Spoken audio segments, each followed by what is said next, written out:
Are we live or are we just like... No, it's not live. Recorded? It's just recorded, yeah. Oh, okay. So what the fuck are we worried about?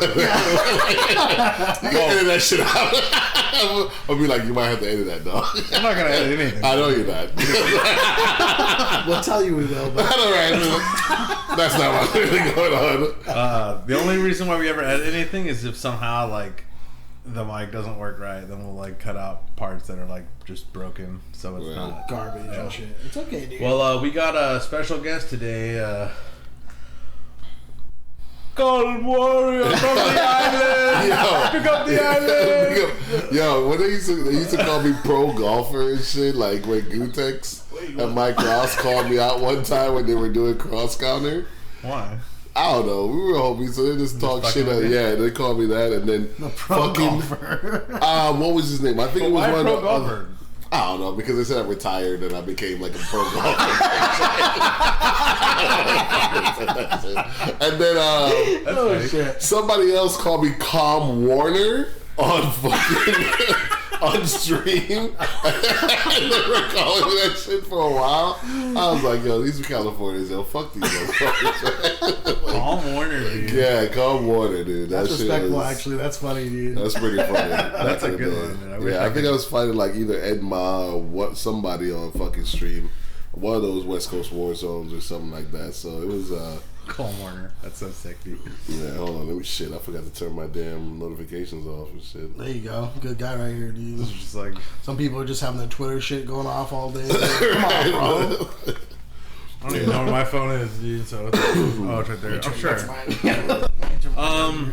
So have you ever seen an FGC Job Squad type video? No, I've heard about. That's what Kadar and them is doing. Yeah. Right. Well, like they start their podcast off with like a question, and like at first I was like, "Yo, this is like stupid," and then I was like, "You know what? It's not like not a bad idea." Right. So I put a lot of time into like thinking of like what the first question we should ask before every episode. I think that's good. I think that's good. Yeah. Yeah. So here we go. When was the first time you came in a woman? And if it's not applicable, when was the first time you realized you were gay?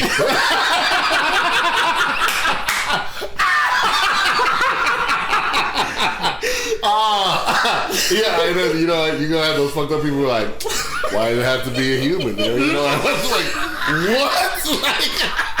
Like, are you boxing me in? This is the first time you warmed up a fruit.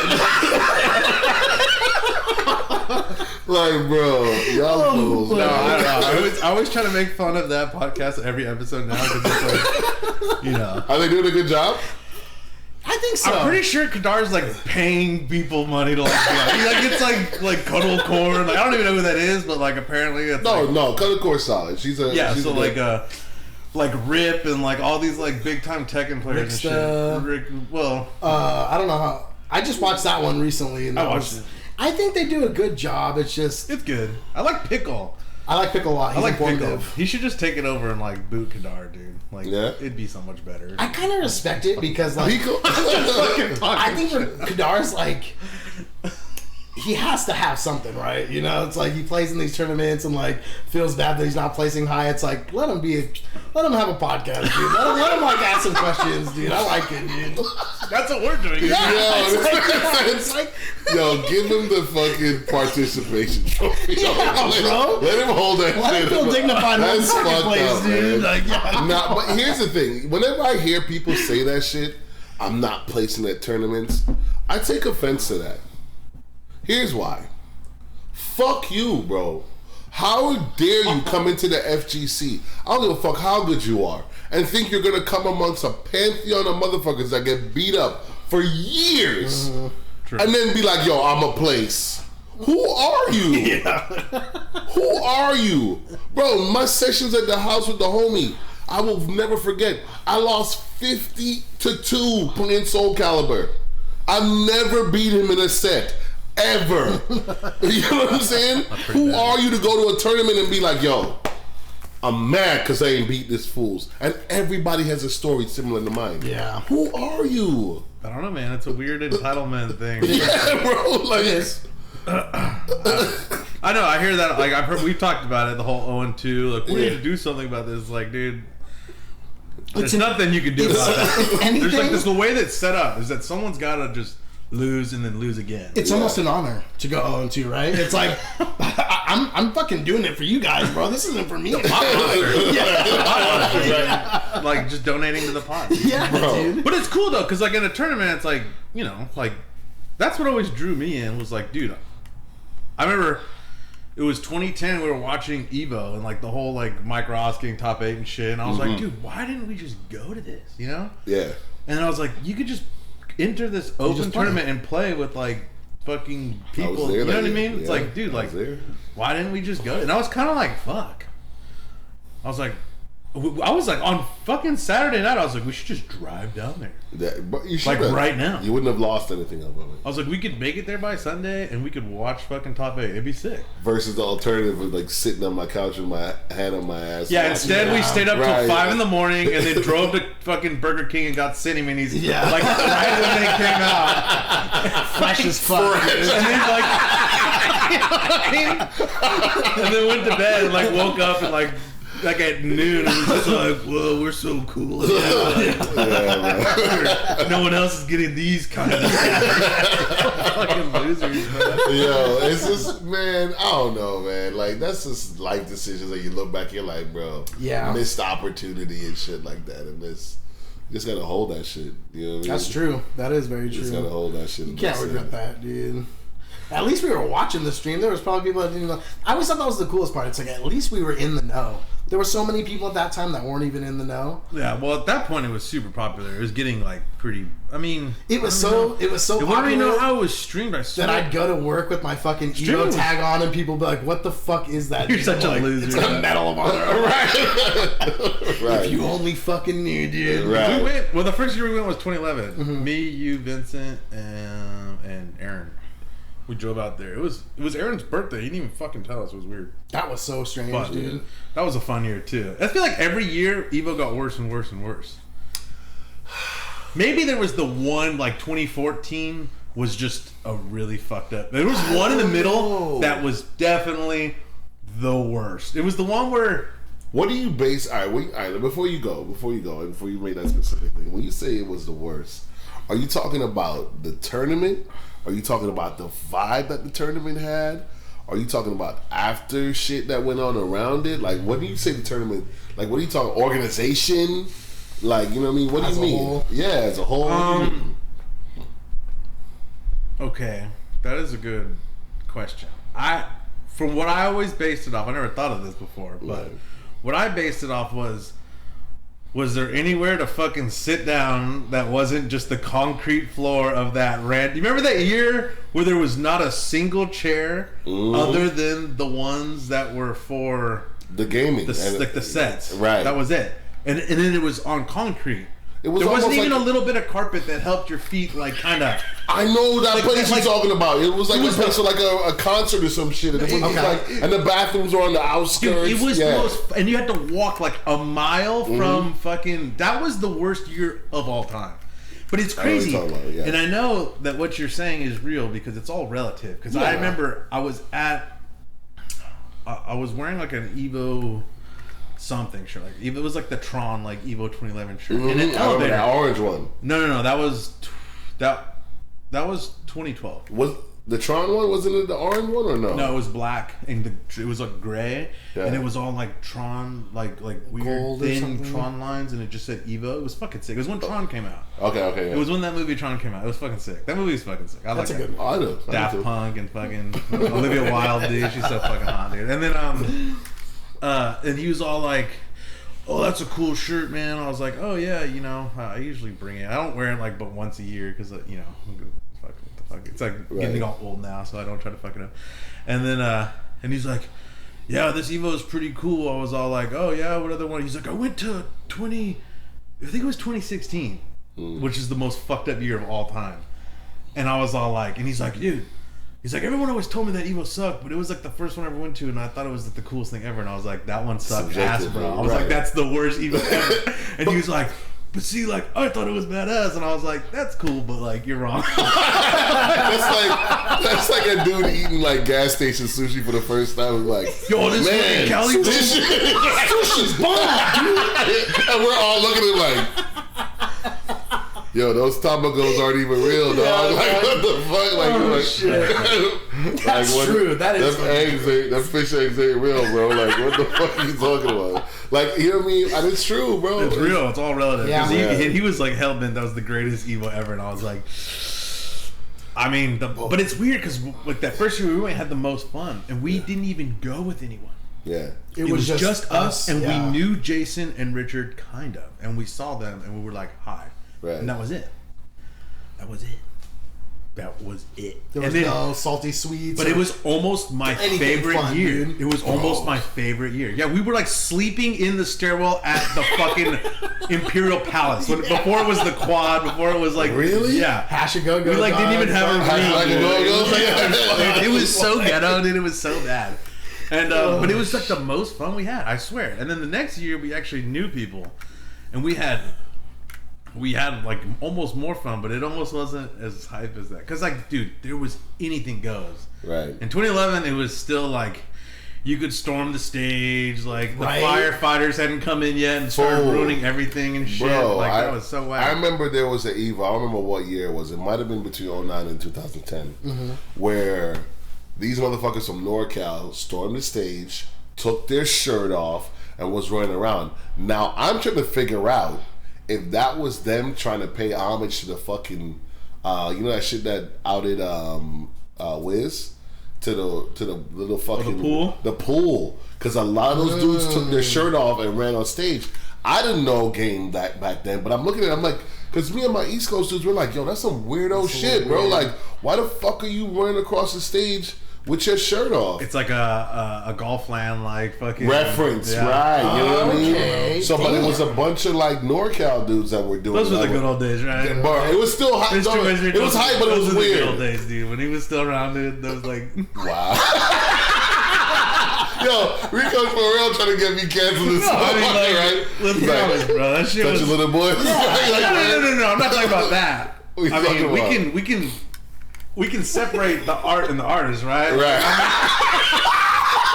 Yo, R. Kelly, bro, you got the black community completely like. There's like two sides of the black community. There's anti-R. Kelly, R. Kelly. The whole American Michael Jackson, fucking bro. But that was let's not get into that, yo. but Michael Jackson's shit was proven to be untrue. A lot of them were lying. Well, I mean, who knows? It's only his reputation that his life. Mr. Wizard was big at the time. I think I would lie too, dude. I'm a fucking touch me too, dude. Where's my fucking golden stick? Wow. Where's my golden stick? Yo, I want my emo stick, bro. I'm so lightheaded. Yo. I'm like spinning. Yo. This conversation needs to be cut short. This is gonna be the shortest SPO ever. The fucking 15-minute episode. And on that note, guys, we're done. All right. No, I mean, it is what it is, dude. The Evos, the older Evos were a little better. Oh my god. They were a little. I'll sell my soul for that emo stick, Mr. Wiz. Oh shit, dog. No, I mean, it is what it is. Sometimes, man. But I mean. I joke about it, but I'm almost serious. Like, no, we need to be like, officially, we do not take molestation as a joking matter whatsoever. We I do one of those little ad libs and shit, so that people PSA. Know. Yeah, the PSA. So that people know. This whole thing is a joke. Yeah. We're joking, people. I know it's probably not funny if you're one of Yeah. The whole thing about Mr. Wizard's victims is that like. None of them even said shit. It was like other people saying shit about the Chinese guy was like, look, dog, like, come on. No, here's my thing. I was trying to get in the fucking door, dude.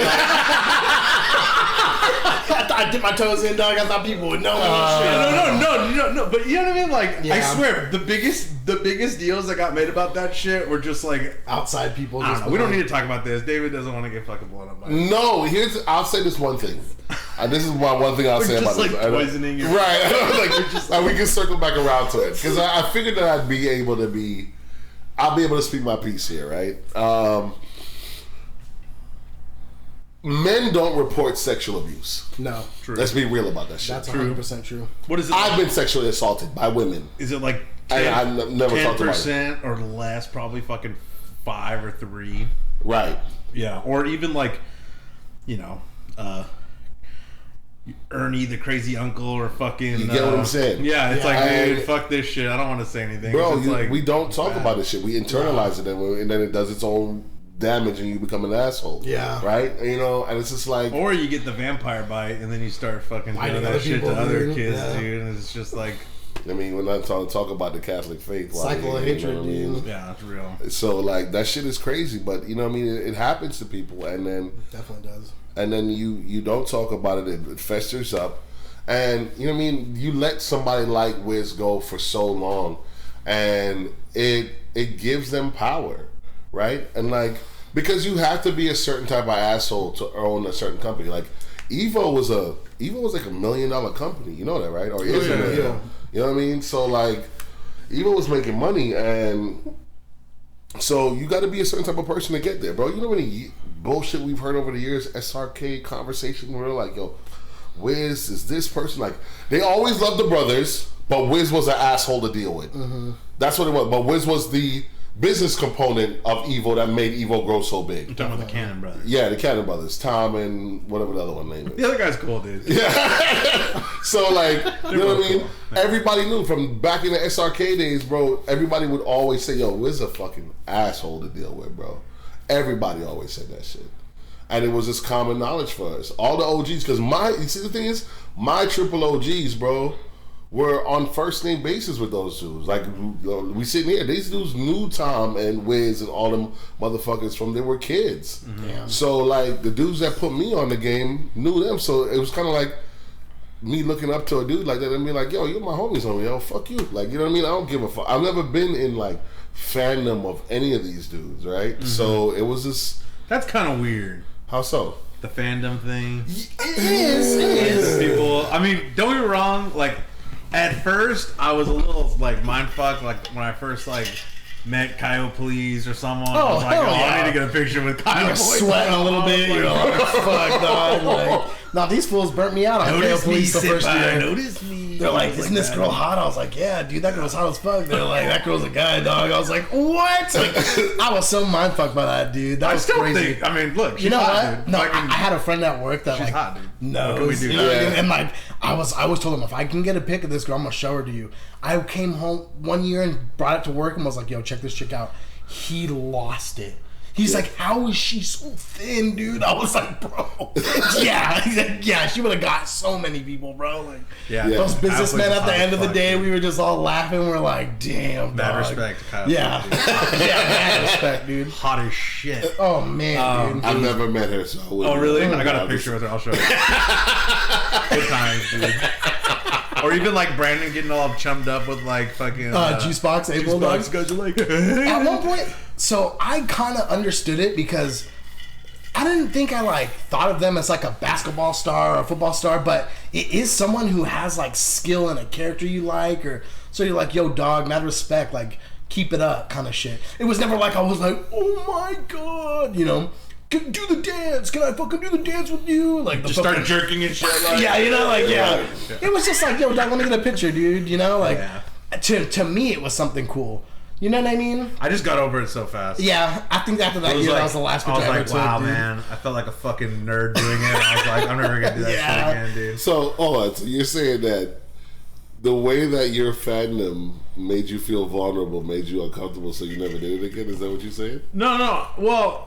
I'm not just talking shit, but like... No, you're not, bitch. You're being for real. You saw a chick in your arm and you're like, man, fuck this. I ain't letting I just didn't want to be a fucking goon, you know what I mean? If it was to happen outside of the Evo Hall, people would look at you strange, right? I only did it like...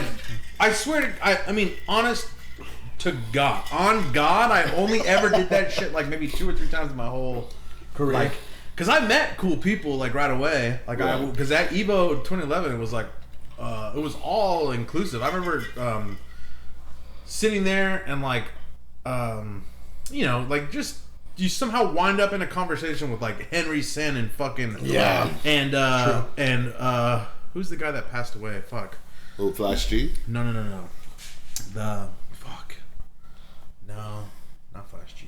The one before, like the Marvel player from before that? Yeah. I think I know what you're talking about. What's his name, dude? I can't remember. Bro, yeah. I know what you're talking about. But I can't remember right now. But like, you know, I'm just the Latin dude you're talking about. And we're sitting there and like somehow you just like are in a conversation with these people and you're like, damn, dude, this is kind of sick. But then I'm not going to be like, oh, I'm fucking dumb, by the way. Can I get a fucking picture? You know what I mean? It's like, no, these guys are cool. Like, I'm just going to play cool. And you got to. Cool. Yeah. Because, all right, let me bring you But I did, hold on, before I forget. I did get a picture with Kyle Police. I did get a picture with Mago. No. It was Momochi and Choco Blanca. Okay. And I did get Dominion to sign my cool fucking Guile stick. But yo, I don't have no argument. I can't hold you on that because those are the things. No, that's some dumbass shit. Dude. No, here's the thing: you were a Guile player, exactly, and you saw a dude that brought Guile to the highest level. Dude, I like lost an inch of my dick after I did that. I just like gave him an inch. I was like, you know what? I've never done that. I beseech you, sir. Yo. It was bad, no, I mean that shit's fucking stupid. Fuck that shit. I was like, well, you know what? Baby's first fucking, you know, baby's first major, you know, baby's first Evo. I'm never doing that shit. I was like, wow, I'm a fucking nerd, bro. And after that, I stopped taking pictures, like in general. Like, look at my fucking social media. It's like a picture that someone else took of me, and I'm just like, fucking. Being in my 40s, I'm gonna jump on that. Undo that way of thinking. There's so many moments in my life that I've had where I've either just been behind the camera or not in the thing. Where I look back down, I'm like, yo. I look at people's pictures and I was like, bitch, I was right there. But I was, you know what I mean? Like, I was there when that picture was taken. You have to, bro. I think there's something about immortal. I was gonna make a joke about it. No, you have to. I'm sorry for being serious for 1 second, but looking back, you have to be able to immortalize that shit, man. And you gotta take pictures of whether you post them online or not. I think you need to have those moments because it really does allow you to reflect sometimes when you're in like your deep thoughts and shit like that. Yeah, I just think it's less true. But I love photo albums, right? Yeah. There's something about flipping through a book of pictures that's like special, and I feel like now that you can do that on social media, it's taking the special away. A little bit, you know. No, I hear you. A little bit showboaty. That shit's gonna happen forever, but though. That's just technology, though. I think when fucking Jobs was like, "Yo, I'm gonna need you to put this computer, this phone, this map, quest, this blah blah, and put this shit in this little device." I think the world changed, bro. World, it really did. There was a wake that opened up the world, man. I don't know. One time, I don't know. I don't think I feel very photogenic. I don't like pictures getting taken. I'm the same way. No. And like, I remember one time I was like, who was it? Was it Jake? It was like a really weird thing that he said one time, and I was like, damn, dude, like that's almost real. I was all like, come on, like get in the picture, all this stuff. He's like, pictures are nice, but that's all they are. And I was like, damn, dude. I was like, that motherfucker's depressed. Don't take that motherfucker. He was like seriously depressed. Don't take his advice, bro. It was like right before a like 3-year heroin binge that like ended with like no, I'm serious. I'm not even joking. So like maybe I shouldn't take it too seriously. Can we not put his business out there? It was like right here before. We didn't say his last name. Like what the fuck? Who knows what I'm talking about, dude? Like, unless you know, then you already knew that then. So. Yeah. If you knew, you already know. His 3-year relationship with the 8-ball. It's just like, what? Like, relax. Relax. Dude. But, yeah, dude, you know, sometimes. I don't know. I feel that way. I feel both. I feel like it is important to to have a photo where you can reflect back on doing something. I think that is very important. Yeah. But I think people think that it's so important that they overdo it a little bit. Like the whole taking pictures of your fucking at the food. concert with like, the phone, it's watching it through a little screen. They're like, this would be so cool to be there. Yeah, and it's like you are. Yeah, it's like fuck. Dude. Right, you enjoy the moment. Exactly. There's there. You have to enjoy the moment, but you have to immortalize the moment too. Right. I think that is true. Right. It's like when we were at Disney World, and at the end of the show, there was this guy with his cell phone, and the girl behind me was just like, "Put down," like this fucking Karen, bro. I'm sorry, but she was just like, "Put down the phone," just screaming over and over. The guy didn't even speak English. He was like from fucking, like, you know, like Korea. He was a fucking like guy coming on vacation. Like, you didn't know what she was saying. She's just screaming, "You're ruining the show. Put down the phone." And I was like, the only thing worse than the guy with the phone, like, just blocking the view is the fucking crazy person screaming behind to put the phone down. Like, ruining my audio on the phone. Yeah, I was like, please leave. I was like, it was so bad, dude. I was like, well, it's like everyone enjoys things differently too. It's like you can't let someone enjoy something differently than you. Like, just let the dude do it. Yeah, no, we went ice skating last night, and Angie posted like a 600 photo roll and like multiple videos and shit. And I was like, how did you have time to do all this shit? Like some people just love that, dude. I feel like it's more a girl thing. Like, if a guy's doing shit like that, you gotta like beat him up. You gotta question, corner, dude. Yeah, you gotta like get him in a corner and just fucking line him up. Yo, cut that shit off the Yo, you're such an unga bunga male, bro. Yo, this one's like, you're like the 1950s meme. You ever see that meme where like, men were so romantic back then and blah blah blah, but then that little shit is like, the dinner wasn't warm at 5 o'clock. He's like, a bunch of shit. Why is there dishes in the sink? Uppercut. Bro, no, I'm not even Perry. Nah, but you know, like, that camera's not gonna keep your pants up. So, you know what I mean? Like, I don't know. Oh shit, man. I mean, but you know, if a girl does it, you're like, oh, that's nice. Yeah, it's just becoming more socially acceptable, I think. Yes. You know? Yes. Because I do feel the way you do, but man, so many guys are just so like phone. And it's like, fuck, man. Like, what happened? You know? Yeah. Society. I think that's what happened. Phone's bad for you, man. I try to stay the fuck away from it. FGC in general. It's like, yeah. Microcosm. Bad for you, macrocosm. You know, we're very similar in ways and shit like that from the real world to the FGC. Anyway, we're straight from FGC shit. What you want to ask? FGC is like the worst of the worst, dude. But I think it is, right? I think it made me grow up, can't dude. deny. Like, what do you mean? Like, you had to almost like recognize it, right? Like, you couldn't like.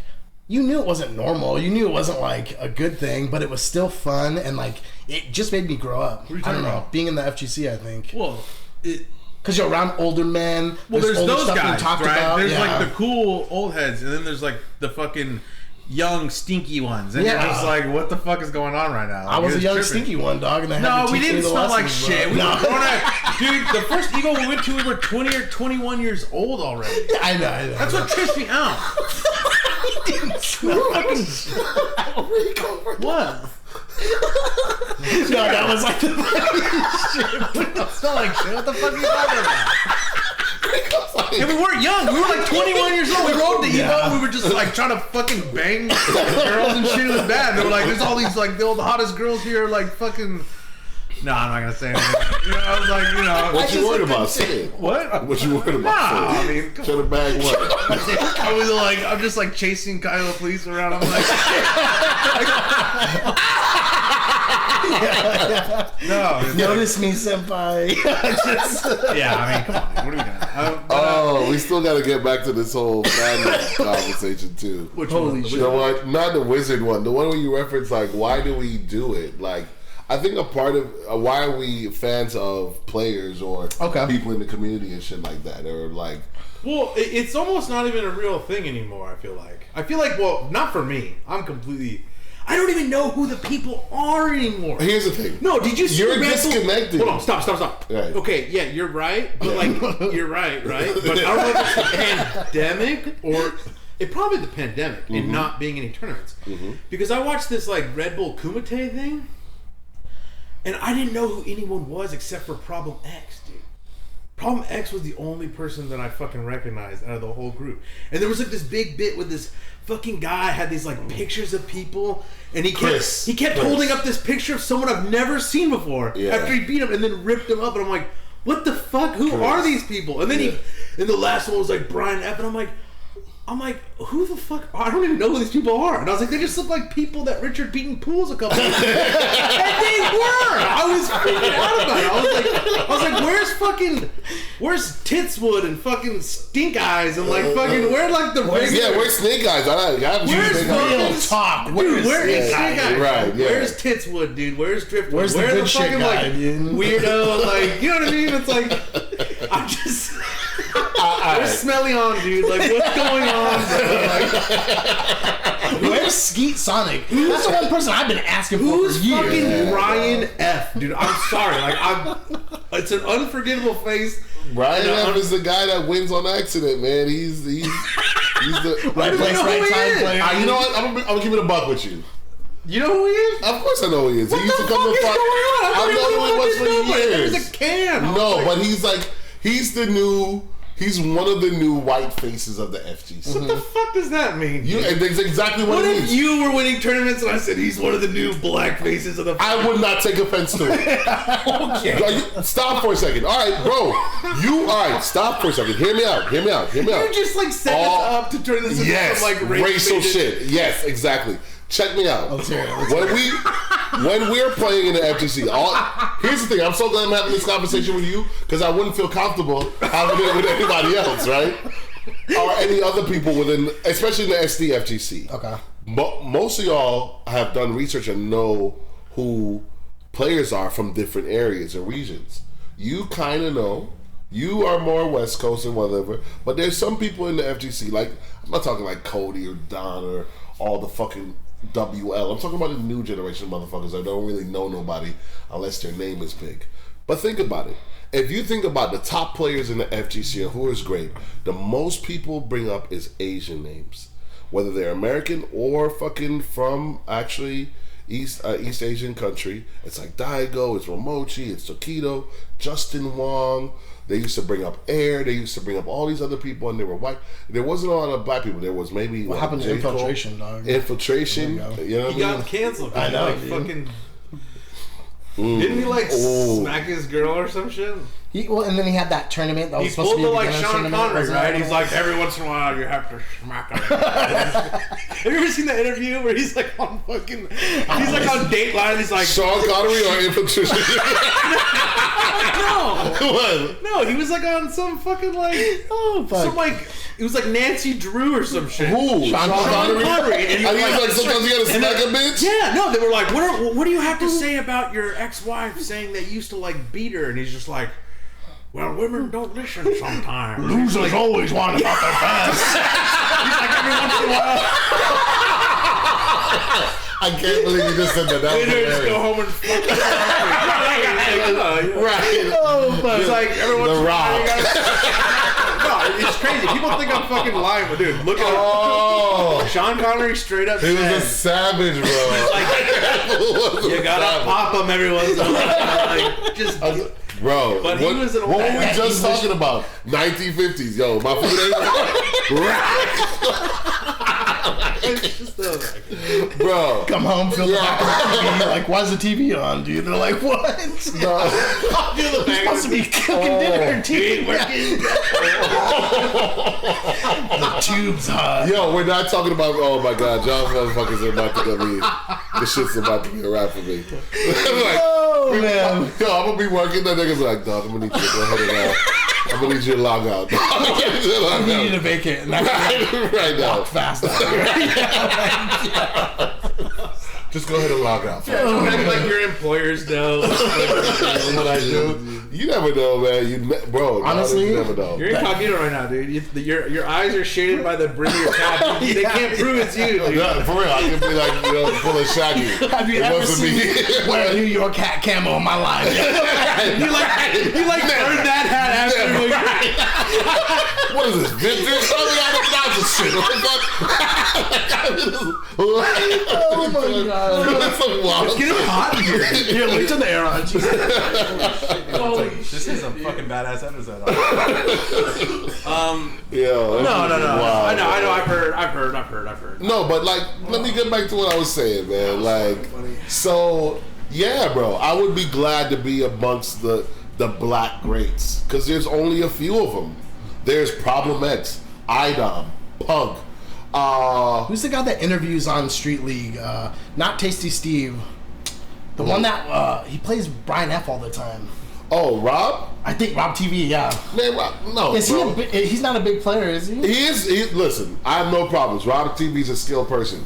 I am from a generation before, or 3 or 4 before him, so I don't give a fuck. Rob's accomplishments pale in comparison to the people who I'm talking about. Okay. You know what I mean? Like, even, fuck, man. Like Jason, J. Cole, those dudes growing up, those motherfuckers, like, those pantheon of people. Okay. Bro, like, even, like, Dogface and all those fools growing up on the West Coast when they were doing the Third Strike commentary and shit like that. Like, I know I might be losing a little bit, so let me return out. But, like, when you think about great people within the FGC and people that have had longevity or just notoriety, they're not black. So if once you get there and you hold on to it, that's all I'm saying. Really? All right. Name me for you off the top of your head 5 to 7 great black players. Any game. Sanford Kelly. Sanford Kelly, Hyro, fucking. Let me see here. Hyro from fucking EMP. Yeah. Fool, you see what I'm talking about? Rico, you don't count. Do you know who Hyro is? No. Exactly. But I do Motherfuckers don't know the shit that you know, bro. You play old school games. You come from the... Rico, shut up. You don't even understand how much of an exception you are. Hard bread, fucking... I'm just like... you don't want to fucking hear about... Yeah. Kramer, fucking... Bro, which is fucking Diamond's brother. Yeah, people don't know that. You want me to keep going, dude? Yeah, bro, I do. I want you to, like... Steve H, fucking... Do you even know Steve H is? Fucking bro, guy right now. Yo, are you fucking... You were named 20, bro? Let's go. Yo, you know what the funny thing is? You mentioned Steve H, and I didn't even think of Steve H because, bro, Steve H was a motherfucker that went into a team tournament by himself and placed top 3. Who the fuck does that, bro? What a badass. Yo, come on, man. Like, Rico, no, I don't need you, but I know you know what I'm saying, bro. Well, I mean, I can name 3. I crave more Dominion and Sanford. Stop. Yeah. See, you just got to think about it for a little bit. It's but you don't have to think about it for anybody else, and that's the problem. Well, no. What I'm saying is that it's a little. I mean, we're gonna get right into the fucking weeds of the shit. Yeah. It's a little. You asked me about what I was fucking when I started, so this podcast. No. It's all because it's not even a fucking. It's not. Yeah, no. I know. You can't get fucking the other podcast. I know, bro. I know. This is this is a real talk podcast. Yeah. Real talk here. No,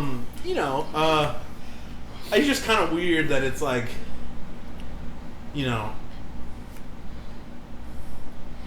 it's. I'm not even talking about FGC shit. I'm talking about like culturally. Okay. Like in the culture now, it's like it's normalized and shit from whatever it's like. If someone's like a white or whatever race they are, like you say that before you say their fucking name and shit. And it's right. Like, dude, like, I don't know, like, we were all raised, like, fucking colorblind and shit, so it's kind of weird to be like, oh, the new white face of fucking what's it called? It's like, well, what the fuck are we talking about here? Like, what I'm telling you, because I live maybe from the era before, and I live in the FGC where, all right, so for me, like, you guys, when did you start playing, like, quote unquote, in the FGC per se? It was 2011. Yeah. 2011. All right, so. Or.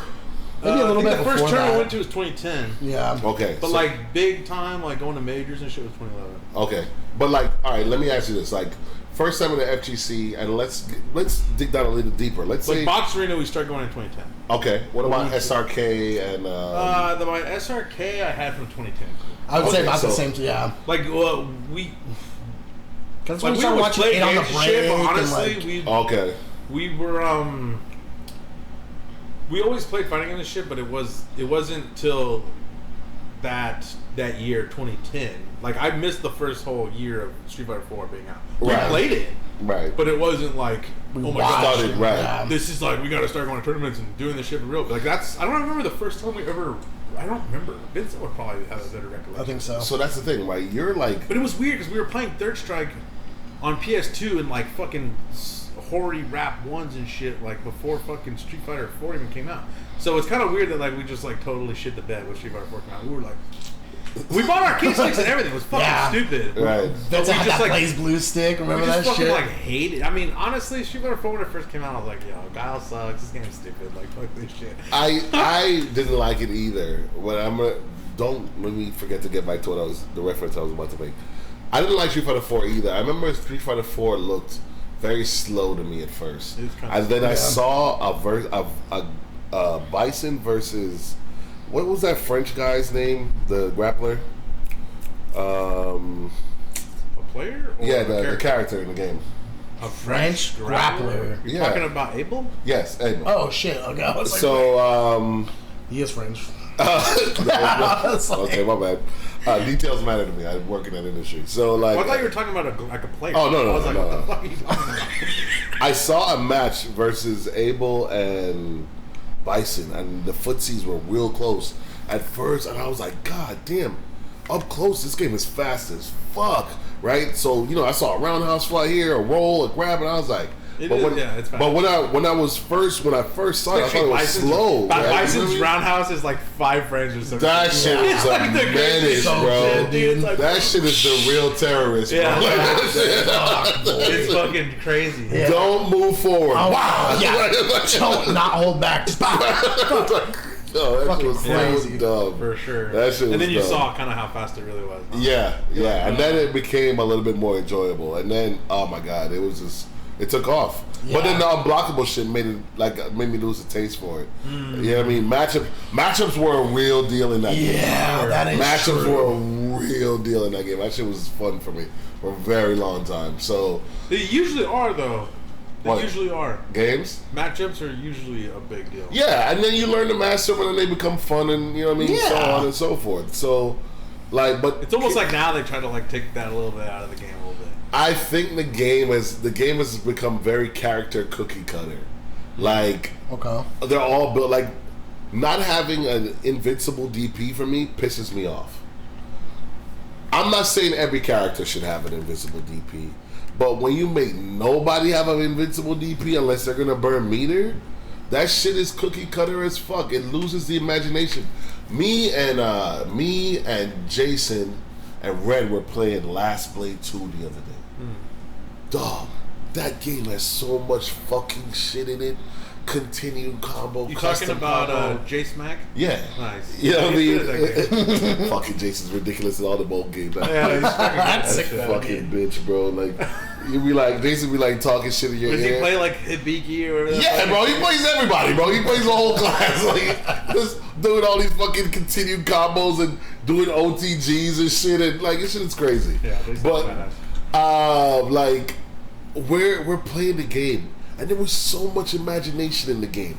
Command grabs, breaking throws, rollings, dodging, doing all this shit. And then they give us this watered down bullshit, and then you're like, yo, what? Characters that can do their own things, and they were individual Yep. archetypes in the games, and then you get Street Fighter 5, and it's like, bro, it's just a bunch of the same shit. You're like an artist with a couple colors taken away, dude. It's like, Yeah. what the fuck, man? Right. It was I really weird feel too. that. When Street Fighter 5 came out, I kind of liked it. I didn't like how slow it was, and I didn't even really. I heard that like, oh, they made it laggy on purpose, and I was like, Yeah, I heard that okay, too. That's weird, but Right. it was weird because when it first came out, I was like, I just like the damage being high. I thought Geef was good. I didn't think he had a lot of good matchups, but I was like, bro, this is a good Geef. You know what I Yeah. mean? I was like, you can fucking start some shit with this character. Like, Yeah. you know, being able to combo into Super and shit, I was like, this is too much. But no, but like, did you play SNK games growing up? Huh? I played SNK games growing So up. we always grew up then with the knowledge. You could always I like played with every Clark. fighting game.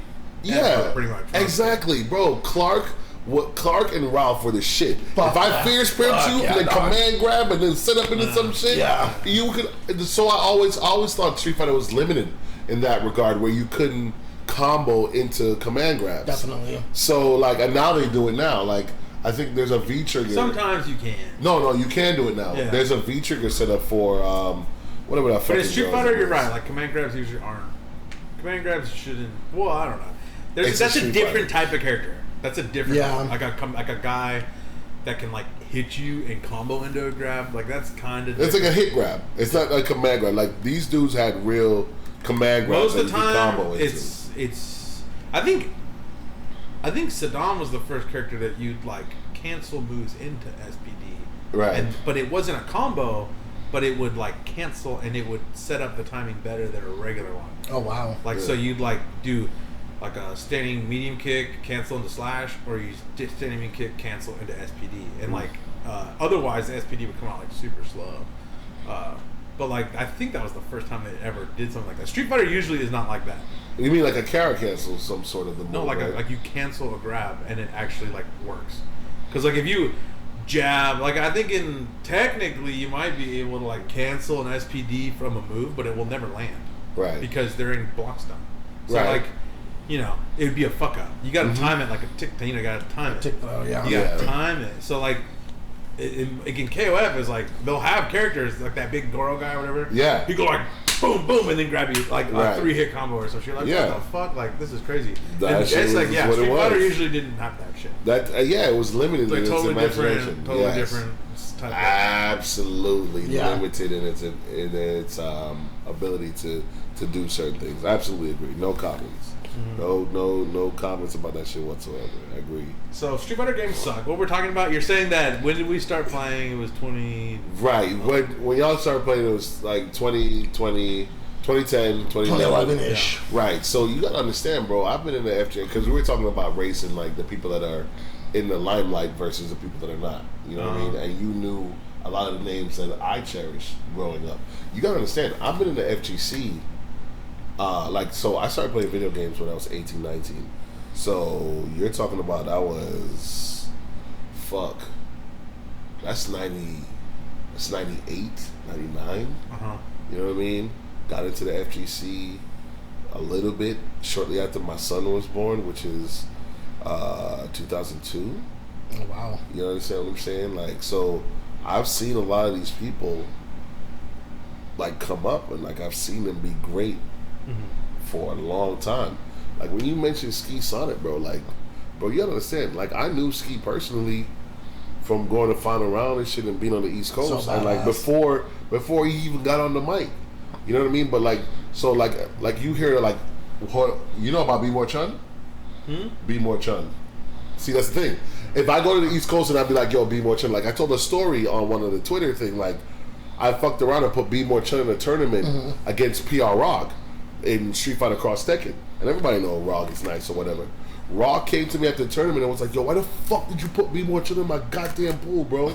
Because I didn't lost this motherfucker. Like, B More Chun is OG crazy good at fucking footsie-based games. TVS2, Alpha 2. He'd fuck you up in Alpha 2. Oh, sure he would. You know what I mean? Like, these Tom are the doesn't type of... play that game and he just like sweeps me to death.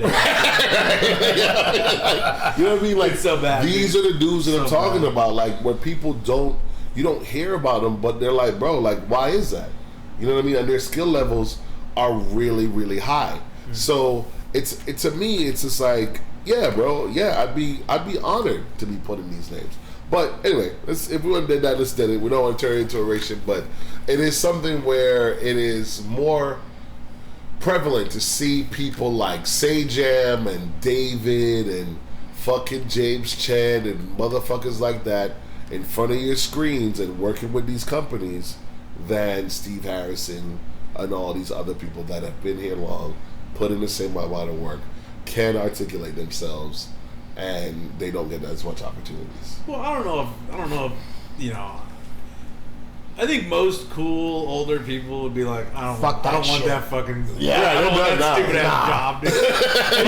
Look at Mike Ross and Utex, dog. They had enough of it, bro. They were like, I'm fucking out, dude. This shit fucking sucks, bro. Yeah. Like, and that's the thing. It's like, Yeah, the FGC is fucking stupid as shit. Now. it's weird Like, because when we were it's coming so up lame. and we were watching all the documentaries, which was it I Got Next where Mike Ross did the fucking top 8 in Evo? Was that the one? No, there was one where there's it was the called Mike. Perfection or something. There was one from Mike personally. Yeah. where he followed It Mike was- And around. his dad was on the train Yeah, and he was yeah. talking It was about dudes being called, like, yo, I know your son. It was called like fuck. I know that was one of the better ones. That was such a good one. But that fought Mike alone. That was Mike. It was the Mike Ross fucking. And I thought that was the coolest thing, dude. You know what? Mike Ross is probably one of my favorite players, dude, for sure, dude. Oh, that was such a cool. I mean, we watched that that top 32. Yeah, we watched that, and where I was he beat like, Gamer B. That's the one where he beat Yeah, Gamer so B. sick, boy. He was so sick. Yeah. And at the end, who was he playing? He was playing that Bison to get in, and it was like the most intense shit. Oh, it was Ricky O. And then the jump back fierce, like he tried to like jump in like short and then try to like jump cross up him, and he jumps back and fucking just goes and knocks him out. And I was just like, yo, this shit is fucking Bro, Mike, the anti cross up fucking tech, dude. Get out of my face. Mike was one of those players that was super smart, like because that was the same year I think Gamer B beat Justin and embarrassed Justin. Well, That was He made Justin do a fucking ultra, and there was nothing coming. He just went fucking Nadal and Justin ultra, and everybody was like, "Bro, what are you doing?" And I was like, "Yo, Gamer B got in his head that year." I was watching that shit, going like, "I've never seen somebody fuck up Justin that bad. Never seen it." And I'm talking about, I've been watching Justin play Tekken, Marvel, KOF, All these and y'all games. don't even know them shits. I've watched Justin play KOF 98 and do short jump, hop bullshit. Like, y'all never see, y'all He's only good at all see- those games. Yo, he's Good at all so those games. Justin used to place top 8 in Tekken tournaments. That's so no. cool. Like, people don't know about that shit, well, bro. everyone used to play everything. Yeah, Even yeah, fucking, back then, yeah. Even Tong, he was good at like the original Guilty Gear because he'd be waiting for Marvel 2 and like And you no just one have would be to play playing it, that. yeah. So he's like fucking. Bro, it was so Guilty Gear. different. It's so different, and it's funny how every little game company now is growing their own little empire and fiefdom and tour and bullshit like that, and you know what I mean? Yeah. Like, that shit is crazy now because I look it back and I was like, bro, we used to play everything. Like, I remember that quote from fucking, Infinity War or some shit where like Iron Man called Rocket Raccoon something, like he called him Racket or something. He's like, bro, relax, you're only a genius on Earth. Fuck boy, shut up. You know what I mean? Like, that's how I feel when some of these dudes talking. I'm like, yo, I'm the best Tekken player. Shut up, bitch. You play one game. Yeah. You play one fucking game. Go play an anime game. Go play Guilty Gear. Go play Street Fighter. Then come back to me and talk to me about how you can transfer yourself on or transpose yourself onto every game archetype and be good at all of them. Yeah. You fools are That's just, true. you know what I mean? That's like, very true. I don't get me wrong, Tekken's a hard game to play. Fuck yeah. But so is fucking Street Fighter. Boring. I fucking troll the Tekken people so hard with that shit, dude. Yeah, I love fucking Tekken though. That's why I find that shit funny. Snakehead. No, I realize I'm always like, I think Tekken's fun to watch because it looks like a real fight sometimes. Then I say that, and then I watch like Jax like punch someone like 5 miles. I'm like, okay, this is fucking stupid. It's like this big armed robot just like, I'm like, okay, maybe I spoke too soon on this. This game's fucking. Rico's like, this game's out. That's more realistic as fuck. Right. You just grab someone, like, shoots them, like, 50 feet in the air, and they're like, boom, boom, boom, boom, boom. I'm like, Bro. okay, this is dumb shit. But that's like, oh shit. You know, it makes me funny laugh. I'm so glad you mentioned that. Because it brought me back to, remember, you used to play Dead or Alive too? I don't know. I played... Nah, Not number 2, but 2. TO. Did you used to play the Dead or Alive series? I've played them. Right. We played everything, I own right? everything. Bloody Roar. Bloody- Every every fucking Time, did y'all ever play Time Killers or is that Time before you Fighters. No, Time Killers. Is that the bloody one? Yeah, bro. When Yeah, you that can game's start a sick. round off and cut somebody's head off, Yeah. and that'd be the end of the round. That's the arcade game I played. It was fucking godlike. That's so bad. No, it was crazy because like at the Yo. Family Fun Center at the time. No, the real time. Family Fun Center. But like before they shut down the fucking Kmart and shit, it was like tucked away back there, right? Before Boomers bought it out. 'Cause Oh, Boomers shit. like bought all of those old shitty golf putt like Arcade arcades things, and yeah. like rebranded them. And there was all the games. We'd go there and play Initial D. We fucking play Fighting Game, all the shit. And I remember, I was like, dude, like, is there a game back? There was like all these cabinets that went around, and then there was like a little cubby hole. And I was like, what is this? And inside there was Time Killers? Time Killers. And it was like this bloody, crazy sword fighting fucking. It was Fucking like badass. it was the craziest shit you'll ever see. And I was like, oh, this game is fucking sick, dude. And I'm like, check this out. It was like Mortal Kombat times 85. Dude. It was wild That's shit. so cool though. Yeah, Yeah, bro, it was that so shit much was. fun. I want to make sure I'm not give me the right shit. They're gonna fact check me in your Always, comments. bro. It's time fighters, right? Yeah, Like, no, bitch. it's time killers. I'm like, oh shit. Yeah, Time Killers arcade game. Okay. Oh yeah, there you go. Like all the swords and shit. Yeah, bro, like, dude, that you shit. cut people in half and like. Yeah, bro. It's so sick. The only thing that sucked about that as a kid, and we had limited fucking funds, it's like playing a game where you literally lost in 15 seconds if a motherfucker cut your head off. And you're just like 50 cents gone down the drains, bro. You're like, Oh, all those games were fucking cheap whenever I was a kid, though. bro, the computer was so hard. We go like on. Hell yeah, We go bro. like on fucking Tuesday and shit. It was like all you can play for like fucking. It was like nothing. It was like Bro. $7. It was Good luck. everything was on free play, even fucking Initial D and shit. So Nothing on the East Coast had no fucking deals Virtual like this. On. No, these were the arcades were like. Virtual On This was was so like much fun, the though. last. That was like a tech attempt. game, right? Yeah, like, but like These fucking big you had to legs, roll like the that. sticks, you're like, I Yeah. played the guy with the fucking pompas on his arms, like That's so sick, ammo dude. and shit. And I'd like hide behind the little cubes and like pop out and just go. Pop, pop, pop, pop. It was so sick. That is cool. That game was so tight, dude. Virtual On was fucking awesome. All those games, but that shit was like crazy wild because it was like $7. And it was like free daycare, It was like, yo, I don't want to watch fucking. Yo, this man's bringing up the latchkey and the realness. I'll come like hit up at 8 o'clock at night. I'm like, all right, I'm serious, bro. It's like, yo, dog, you're bringing up the real shit as to why the FGC was created. We were all latchkey, motherfucker. My dad didn't And- look at me till I was like 10 years old. Dude. Yeah. You're home. Like, that's so Yo, good. that shit is so true, bro. That was bad. A lot of us all have been like, bro, we were latchkey, Yep. bro. That was bad. That shit was terrible, bro. It was- But it's America. It's funny, man. people don't even walk home anymore. Like, I remember being in kindergarten walking home and shit. And like all these kids are getting, like, chauffeured everywhere. I'm like, bro, I was fucking using my shovel legs everywhere, dog. Like, I remember being scared and shit, too. Like, goddamn, you guys let me walk home right now? Like, some kid showed me a porn, a knife, like, buried under this guy's, like, front yard and shit. Just random shit. And you're like, oh, man, like, if I would have had a ride, I would have never experienced any of that shit. No, dog. dude, I remember the first time Vincent ever came and spent like the weekend over at my house. We were like in 7th grade. And on Sunday morning, I was like, bro, do you want to walk to the swap meet and like fucking control the swap meet? And he's like, sure. It was like 8 miles away. And we walked. I was like, the fastest way to get there is just taking the train track all the way down. So we walked down the fucking train tracks from like Elfin Forest Holy all the shit, way dog. to fucking like The swap meet the here in whole- Escondido? Yeah. Fuck, boy. Dude, that shit was crazy. And like this is like, bro, this is fucking wild. This fucking No, stop. my this. mom would have gave me a ride. I was all like, my parents don't love me. It's like, I was laughing and I started crying. Oh, man, keep hitting this table. Think about the generational gap, bro. Like, because like, you're saying shit that we did when I grew up in Jamaica back in the 70s, early 80s, so on and so forth, right? We were road warriors. We went into the mountains and we, like, literally, I went up the side of a mountain to go play. That's what we sick did. as fuck, though. You understand what I'm saying? Was it like a bodega up there or some shit? Nah, bro, it's like a fucking water reserve that we used to ride our bikes down and shit like that. Oh wait, The you mean mountain- like just play like with like out in the forest? And Yeah, dog. I thought you We were meant like play games. Nah, fool. Like Like, there's an arcade up there? yo, Rico is dope as fuck. Rico's dope as fuck. Had a championship edition. Yo, we're talking about Behind the one. right tree, there'd be an arcade. All this solar powered machines around. Like, shut up, Rico. You don't need to talk. You're on pause for a while. Don't shut the fuck up. I really didn't. I can't be like, oh, I got you guys. You're not coming back from that, Rico. I'm just gonna Oh, you're an ass, bro. That is so funny, though. Oh, no, but I was comparing the kids to how we were raised.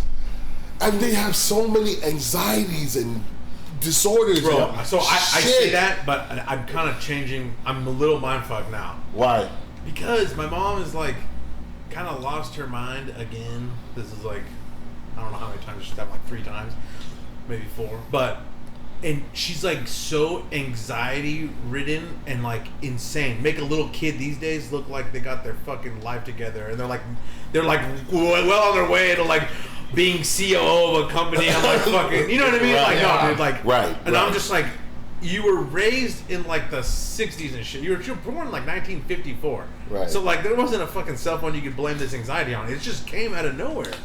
And she's just like, she asked me this morning, what sweater are you? It's gonna be cold. what sweater are you gonna take? You got one over there and you got one over there. And I'm like, what the fuck are you worried about? What's like, why do you fucking spend your time like, she's like seriously worried about this shit. Like worried I'm gonna get sick because I don't have a fucking sweater, which one I'm gonna wear. The other one's dirty. I'm like, what the fuck are you talking about? Like, and it's like crippling anxiety. It's like insane. I always thought that there could be a... But you know what I mean? It's like, I literally thought forever that anxiety was like a product of like, just these fucking pussy-ass kids they're just scared. They don't want to walk up and just grab a girl by the pussy or whatever. No, I'm just kidding. Just trolling. God, don't be quiet. Laugh. I can't because I hate that dude. No, I hate the fact that he was able to get caught saying that dumb shit. Yo, all right, I'm gonna bring race up one more time. You know how black men are vilified as being hypersexualized and all this other shit? Yeah. Niggas were literally like, what the fuck? You can grab a woman by her pussy and not say anything? We were like, what? That shit blew our minds, bro. We were like, you can do that? Like, oh my God, I'm so sorry. I don't know like how to explain. the thug life, like the joint goes into his mouth.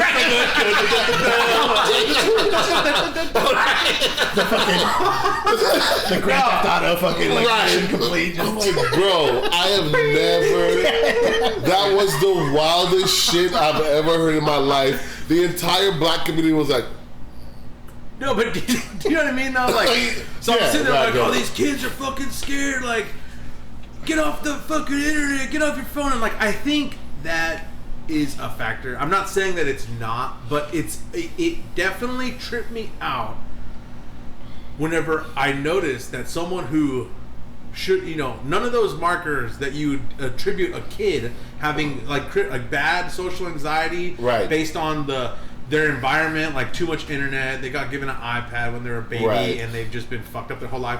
And it's like, oh, so that has something to do with it.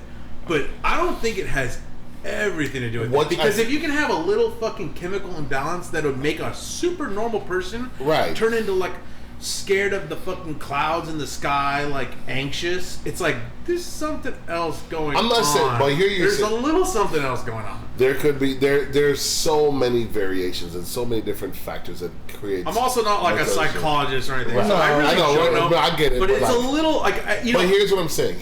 And I get you, and I hear your point. When you're singling out your mom, but your mom's an individual, and yeah, it could have been something that happened over time due to her exposure to social media and all this other shit. She doesn't even have a fucking social media. Right. Oh, that's what I'm saying. Or just people talking in their ear. But what I'm saying to you is that amongst our young people, be it Gen Z or lower generations, there's this social, they don't know how to socialize well. I'm a parent. I know. I've talked to other parents. I've talked to teachers. That's fucking true. They don't, and that's the thing. The point I was trying to make was that we road warriors, this shit, you know what I mean? Dudes that just hit the turf, and we had no problems interacting with people that we either didn't know about in communities that were different from age. Yeah, no issues compared to where if I were to say to my son right now, yo, man, you're amazing, you're great, you should go try this. Nah, my dad never told me that in my fucking life, dude.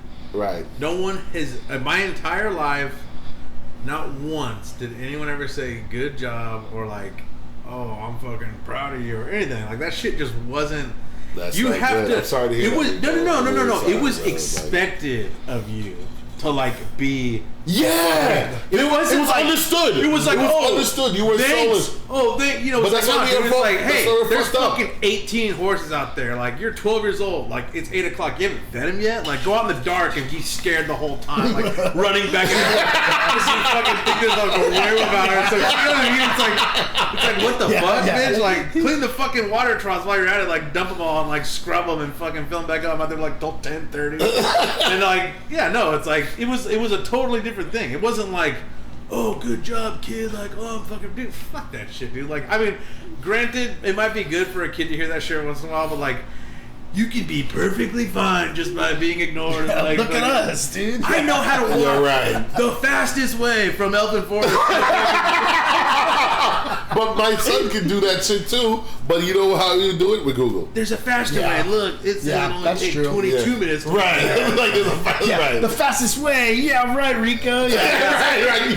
My calculations say You're gonna see a lot less people run over my train. Hey, you want to see a dead body? What you were saying about a dead body?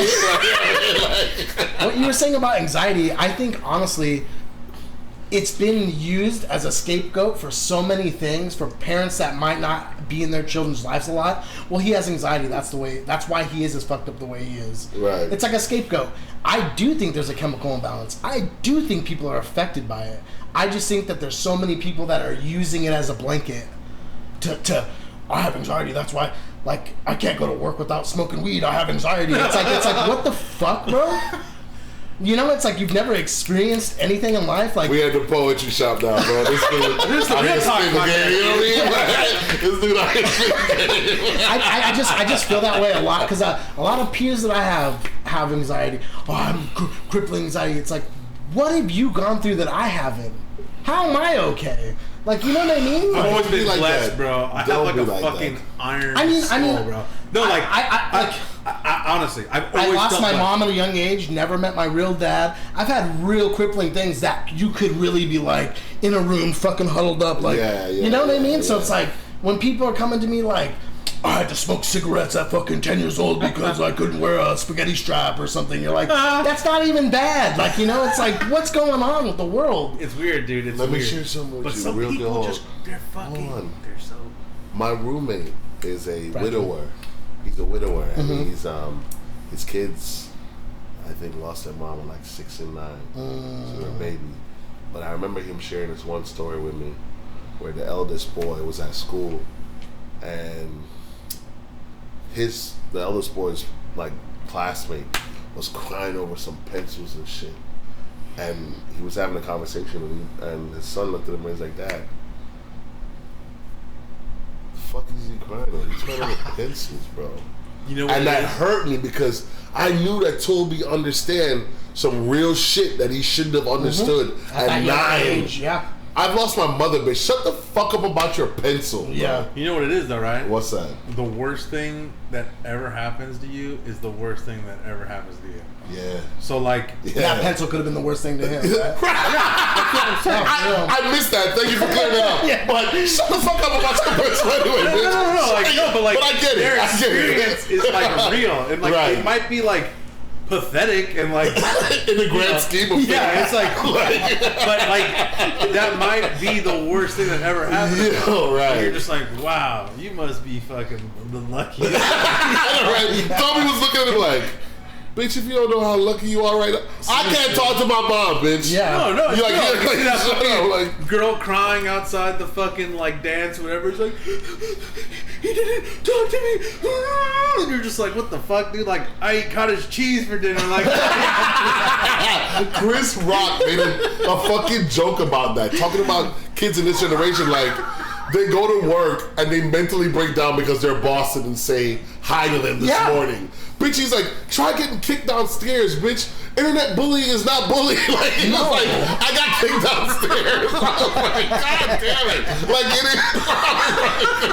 Oh, it's kind of real. Oh my I feel that God. way, dude. It's all subjective though, man. And you guys make a valid point. It's like, bro, people have killed, we've known like popular people that kill themselves over internet bullying, and for us, like, we can't imagine, like, bro, I've been railed bullied. Motherfuckers have punched me in my face, like, your I words really bullied people before. Right, I don't give a shit that you're talking shit about me online, bro. Yeah. And I do agree that words can create psychosomatic issues that follow you forever. For sure. But like, bro, calm the fuck down. These people don't even know your middle name, bro. They don't know nothing about you. They know nothing about you. You know what I mean? Get the fuck out of here. And I think bro. a lot of people don't know themselves. So when you hear people talking all this shit, you almost internalize it as that being you, right? Like Rico for instance. I don't think Rico sort of knows how lucky he is, but because Rico wasn't given affirmation growing up, like, Rico, you're awesome. Rico, you know what, cleaning the trough as an 8-year-old in the dark is amazing, because if you'd asked my ass to do it, I'd have been like, Fuck no, I'm not going out there with animals and cleaning troughs and you crazy as shit. It was either I go do that or I go to the barn and get the fucking cord off the wall, and it's like I'd rather fucking go fucking hard pass. No, all that shit is a hard pass. The fucking hard pass on both. The whip made for horses with fucking 4 leather straps on it, like fucking. That's what I used to get fucking spanked with, dude. Yo, that reminds me. I used to get beaten with leather belts and fucking. My brother got beaten with the electric wire off the fucking thing. Yeah. You used to have access to that shit in Jamaica. Like fucking. I remember my cousin was telling me about the worst spanking he ever got when he was a kid. Like his mom got like an iron like cord, like the cord from the iron. Yeah. I know and just was like starting to spank his little brother, and he's like, "Don't spank him, like spank me instead." Like kind of took the lickings for it, and it was like the most. He's like, "Dude, I fucked up." Like, if I could take anything back, yo, let me say right. This fool's like, "I volunteer as tribute," and then after that shit was like, "Fuck you, bro. If you're getting beaten again, that's dude, I think that like really broke me. It's like a fucking dude. Like that shit was the worst idea ever. Fuck, bro. I think that's abuse to me. Like that's like, no, 100%. If you did something wrong and mom is fucking disciplining you, no, because why am I taking licks because you fucked up? You're not learning anything. At that point, it's like it's you're taking your anger out. Yes, never. Yes, you should never do that. I mean, don't get me wrong. Like I was hit. You're not against beating. You're against abuse. Well, yeah, but it was always like very structured. Like if I ever got spanked, it was always like this big fucking thing because it was gonna be like traumatic and brutal. Like it was not like something like, oh, I'm gonna fucking we're at the mall, I'm gonna like spank you on the butt. You're gonna like pretend to cry. No, it's like we'll talk later. And it's like, right, and then. You just shut the fuck up and like you're all day long. You're just like that's the greatest kid ever. Right? You're just like, no, I don't have fucking any anxiety. No, I'm just kidding. That's what I'm saying. It's like that's where you think you had been created. That's what I'm saying. Right? It's like no. See, I'm starting to think about it now. And it's like, dude, maybe I was just fucking. I'm just blessed. Like I'm just maybe. It's like predetermined to like not be able to get my. It's either. But see, so there'd be that moment where I'm like, okay, now it's gonna happen, like, and it'd be like, go get the cord, and I have to go to the fucking walk like a. Yo, you got a hell of a lot of black problems, bro. Huh? You got a lot of black. There's a lot of similarities. Like you ever heard about people talking about go get the switch? Yep. Like we had to go do that. We grew up in that lifestyle, bro. So you did the same shit that we had. But from what I understand, my dad got it way worse than fucking I did. So I'm like, that's generational. That's generational. Absolutely. But no, honestly, I think it was a good thing because I don't fucking. I respect my elders. I talked back to my mom. I got spanked. Never did that shit again. I talked back to my brother one time and got spanked for it. And I was like, until we're like, I'm 16, you're 18. Funny. Like, I'll fucking beat the shit out of you then. But until then, like, you gotta pass. You gotta understand. You gotta pass. That's a weird shit to hear an American person say. I'm from Jamaica. I grew up in, a culture that was formed by the English and all this other shit. Bro, age respect was a huge deal. My dad died. I'm a grown-ass man. I show up to Jamaica first. Yo, I had a businessman, the executor of my dad's will, look at me and be like, we're not doing shit until your brother arrives.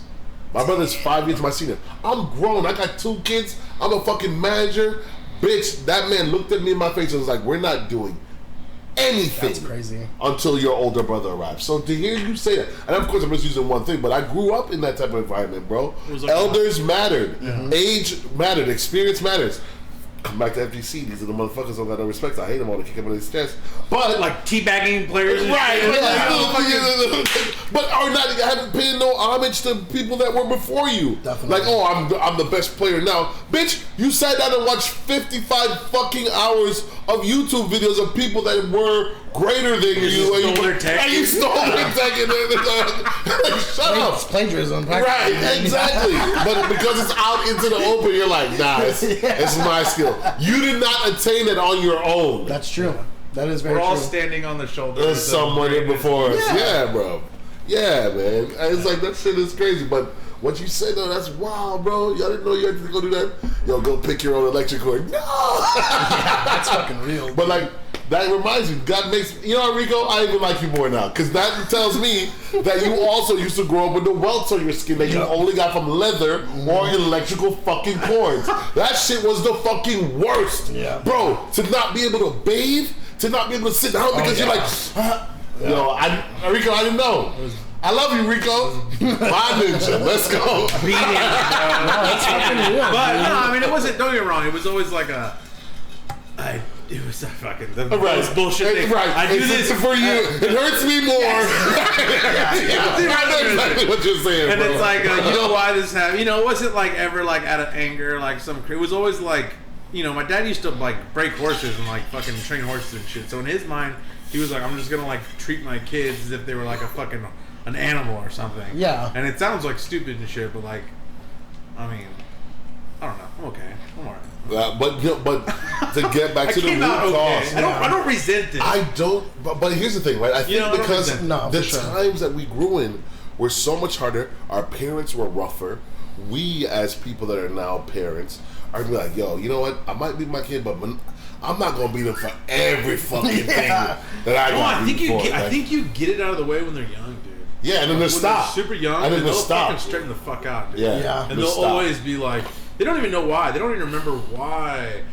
Like, my dad was talking to Riley's, like, wife about, like, how when we were young, we were, like, the best kids ever. He's like, man, I'd take him to...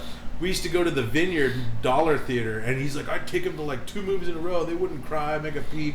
Fucking... They wouldn't have to go to the restroom. They wouldn't have to do shit. They'd just sit there and watch the movies like the greatest kids ever. And she's like, he's lying. Like, that's bullshit. Like, kids aren't like that. But, like...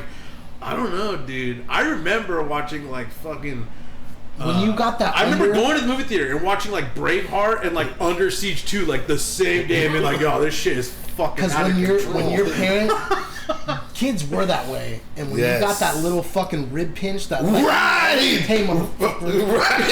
You know what I mean? And you're like... Yo, he saw you do the look, he was like... Yeah, just... You knew right away. Like, yeah, I sat through 3 movies. I had to shower afterwards because I shit and pissed myself. Like...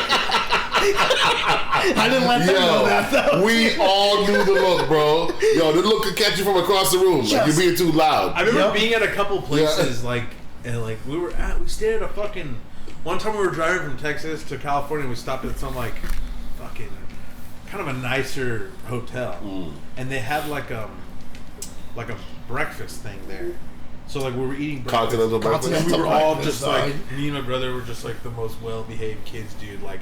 Just pinkies out, sipping orange juice, bro. Like, fucking, it was bad. And this random couple, I remember this random couple counter was like, "You're kids. I have never seen kids that are so like fucking well behaved and shit." And we're just like fucking, we're just like, we didn't even like look at them. We're just like the fear. You just held up the fucking. It wasn't like that. Right. But yeah, we were like, isn't there like some weird thing you're supposed to do? Like, blink twice if you're safe. All right. Yeah, there's a hand signal you can do. 3 green out, you know, like. That's how it's. Let your bacon fall off the table if you need. No one lets bacon fall. Right. No, that's a clear sign. You know what I mean? Something's wrong here. Call the El Paso. Did you see that bacon fall? The wind hit the ground. Call the police. Like, what kid you know that doesn't eat pancakes? Call someone. Right. No, Rico, on some real shit, man. Like, it's crazy. All right, you know what? That reminds me. When I first moved to California, there was this young guy I used to work with, and we ended up playing softball. So I'm trying to make the story short. And we're playing softball, and his dad's on the field. His dad's like maybe 10, 15 years my senior. This dude is 10, 15 years my junior. So, you know, I'm kind of in the middle. So he's like, he goes to this thing, and he makes a bad play, and his dad says something, and he immediately goes, "Fuck you, Dad!" And blah, blah, blah, blah, blah. And then his dad's just talking to him, kind of consoling him, and he's like 21, 22, whatever. And I'm thinking to myself, like, oh no. Do you live somewhere else than where your dad live at? You about to go home to where he pays the bills and live? Like, I was like, bro, that shit was crazy. And that was the wildest California shit to me. And then the cougar pandemic that's here, like motherfuckers dating people outside their age range and shit. Yeah. No, you know what I mean? That's what I'm saying. For sure. So that's the only reason why I think my 21-year-old would nut up on his dad in public That's and insane. fucking that shit is wild to me because maybe because you fucked some 40-year-old woman the other day and now you can think you can talk. Yeah, you can talk to your dad crazy. Bitch, I will step in your chest and they will come collect me, bro. You're crazy. You're not living in my house. Talking crazy to me, bro. You're fucking nuts. I told my dad once. We used to tell my dad everything, you know, like, oh, do you want to go to the store? I'd be like, hold on, let me go ask my dad. That was the big thing. I couldn't do anything without asking his dad. Bro. That. So he's it tripped me out because, like, one time, I can't remember what it was, and you're like, I gotta, like, call my dad and ask him for permission. And I was like, what the fuck? Like, it's a whole different thing. Because it's his thing. It's like, he needs to know where I'm at all times. I had some. He had to, because I was always fucking up. So he's like, I need to know where the fuck you're fucking up at so I can come get your ass, dude. But I asked him, I'm like, hey, can I go to the store with all my friends? Can I go down the street with my friends? He goes, where are you guys going? And I looked at him with that smile and I was like, up your butt and around the corner. That motherfucker pulled me in so quick. Like, just in front of my friends, I tried to flex real quick. Like, what's up, dog? He pulled me in and fucking spanked me. And I was in there for 3 days crying, like, can I please go back outside? You know, like, you can't disrespect them. You can't disrespect them, dude. And in public, fuck, boy. So that's the thing. He makes a good point. Bro, it's not that I don't want you to be free and go outside and have fun as a parent. This is what I'm thinking. But I need to know where you at. Because if some shit goes down, I need to be there. Bro, do you know how embarrassing it would be if somebody comes to you and be like, yo, where's your seed at? And you can't fucking answer? Yep. Where's your son at? I don't know. It's a reflection on you. Yeah, it's a reflection on you as a parent. Where's your son at? I don't know. What you mean you don't know? He live in your house, right? Yeah. The fuck? Bro, maybe that's the thing, right? I don't know. That's an East Coast thing for me. My parents would be like, I don't know. Like at home, like, I don't know. What are you? Yo, this motherfucker's like the trope shown in motherfucking. I remember the gong and shit. A friend from school kind of lived in the neighborhood that we lived at. We were walking home, and I was like, you want to come over, man? And he's all like, yeah, sure, like, is it okay with your parents? I'm like, no one's home. What the fuck are you talking about, dog? I was like, no one's there, dude. Yo, latch. Like, you want to watch fucking Chucky, dude? He's like, what's going on, dog? And we just sit up, play fucking. I'm like, we gotta beat. Here, watch me try to beat Teenage Mutant Ninja Turtles on NES. He's like, what's in the ass? I'm like, right. I'll give you this. I'll give you this. I think what happened with you is that you recognize how much freedom you had as a latchkey. When I was a latchkey and my friends around us, there was still that rules. Yeah, that was that force of our parents. No one can come over until I come home. Right. All that shit, yeah. Bro, yo, let me eat more than I was supposed to. And they open the fridge and they're like, yo, where's this? Dude.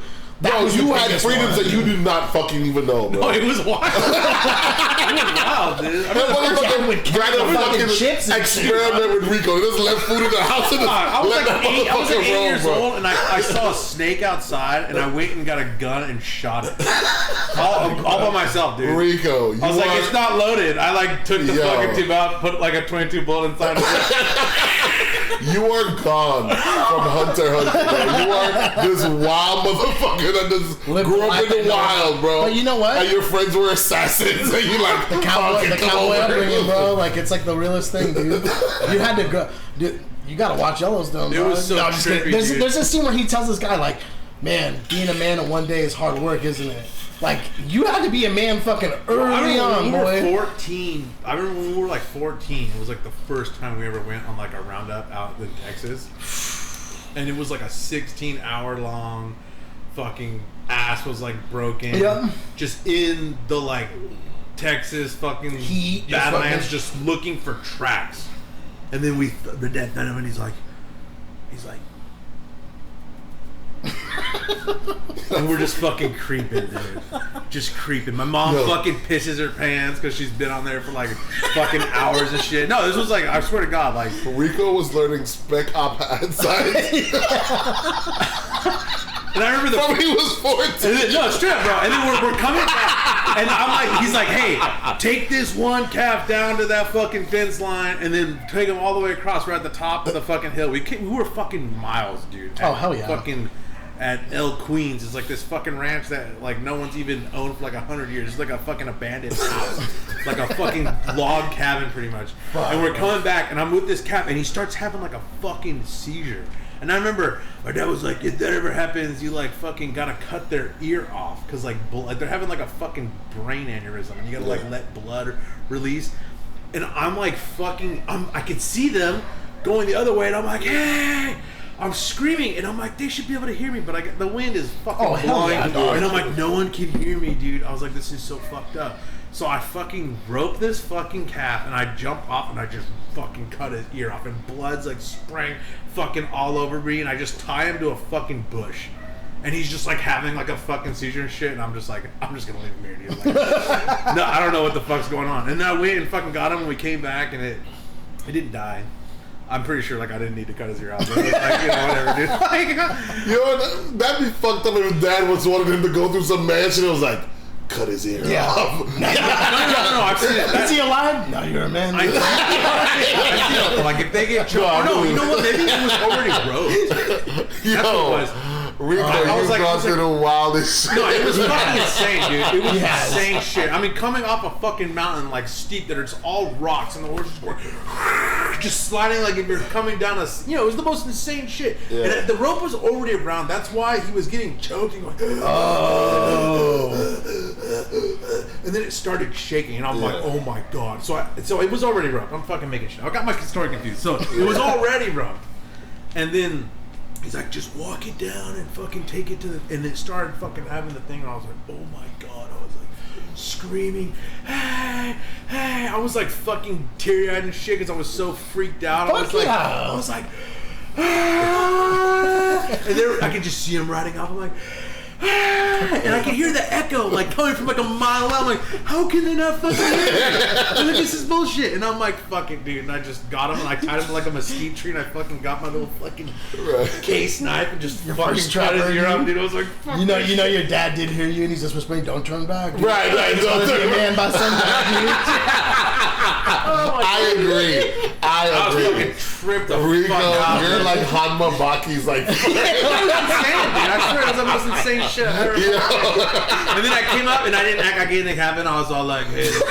Like a man would. No, I was all like, you guys didn't hear me? And they're like, no. I was like, oh, the wind must have been. Just trying to play it off all cool. I don't really like wipe all your emotions down. Eat all that shit. Dad died. I was like, I tied him off to this mosquito here. It's like the most fucking. He's all, nice. Like, good thinking. Can I tell you that this was not what I thought we would be talking about? That's what everyone says.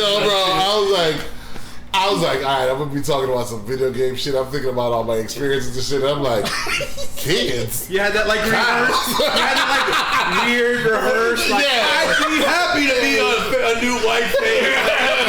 When you started doing this shit, I was like, what the fuck? I was like, how long did he practice this shit in the mirror? What's funny is I never fucking thought about that shit until whatever, right? Until recently. Until recently, like 12 hours ago. Allegedly, right? Right. You know what I mean? Shit, dude. Like, holy fuck. To be talking about this shit now about getting fucking beaten, growing up, anxiety, like. This motherfucker trying to find out when I first had sex. I'm like, what does that have to do with that? I know. What does that have to do with everything? That's why we got here now, bro. That first question. How do you think I learned down a quarter circle, dog? So good. I'm so glad. The wine glass, bro. Absolutely is. Oh my god, dude. Oh my god. I'm so done. I can't. All right. Rico, you want to talk about more of your trauma? Want to talk more about that shit? There's always time.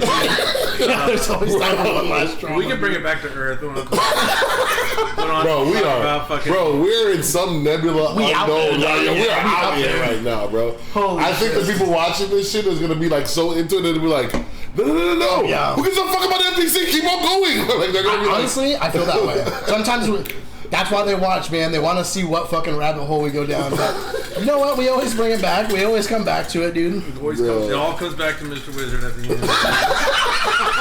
The real villain, bro. He's the Skeletor of the fucking. Misunderstood is more like it. Okay. He's more like the Darth Vader. He's gonna come back and like actually save the FGC corporate. He like throws Palpatine in the like, way. Wow. throws Sony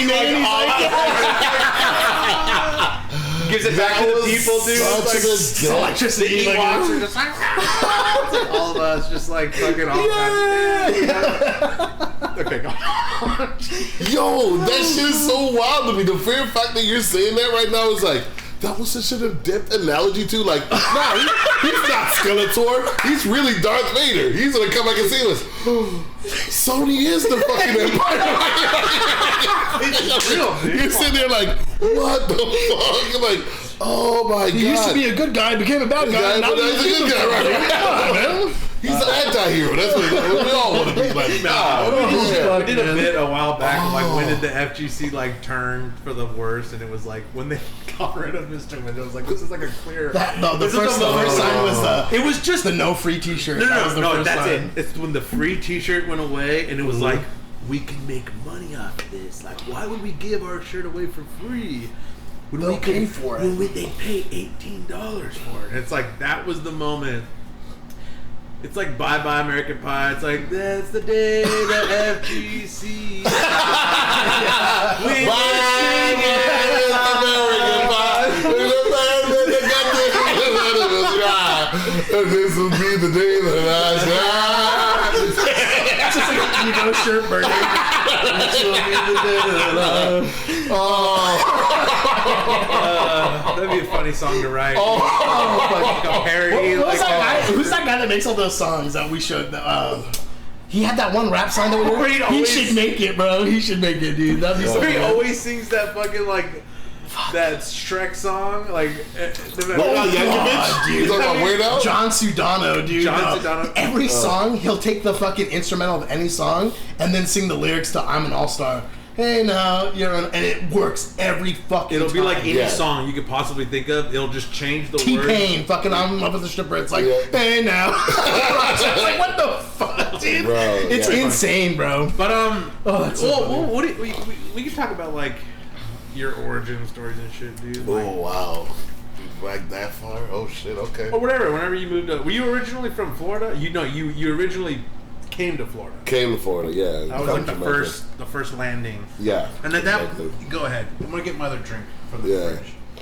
What are you about to do? Destroy your whole setup, bro? No, I'm good. Don't fall, man. Well, I want to know this. What? Were you into gaming when you were in Jamaica? Was there any outlet to game? Yes. Okay. Yes, absolutely. So, but it wasn't. There was no FGC even type community there, right? And you have to understand, like, Jamaica's different, bro. Oh, for like, sure. So, like, the bodegas, like, you had games in there that adults would play. So you're talking about Pac-Man, Galaga, you know what I mean? Like, real arcade hits. Real arcade. No, that's true, though. That is true. Not Missile Command. Yeah, like some crazy shit. You know what I mean? What was that other one that Galaga was the one that we played like this? Asteroids? No, the other was it Asteroid? The one that we used to, it was like play like this and you'd have to pick shit up and drop it off and what the fuck was that? I don't know. Because there was Centipede was like going. Yeah, Centipede was the one that was showed like this. It was shooting like this, and then there was one where it was from the side. I think it was called. Was it Galaga? Hold on. It could be. I think that was Galaga. Yeah, I think that is. I'm not 100% sure though. It's a side scroller. Yeah. Hold on.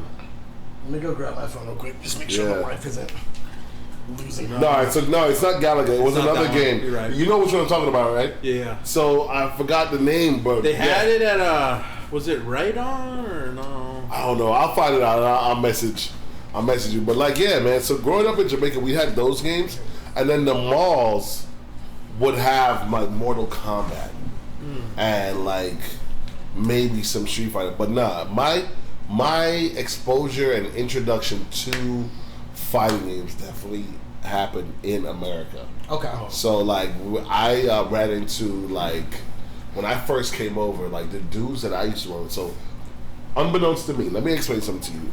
worse when you come over here, you don't know what a country's going through. You've been implanted into this shit, this new country. It smells different. The people are different. You talk different. Everything's different.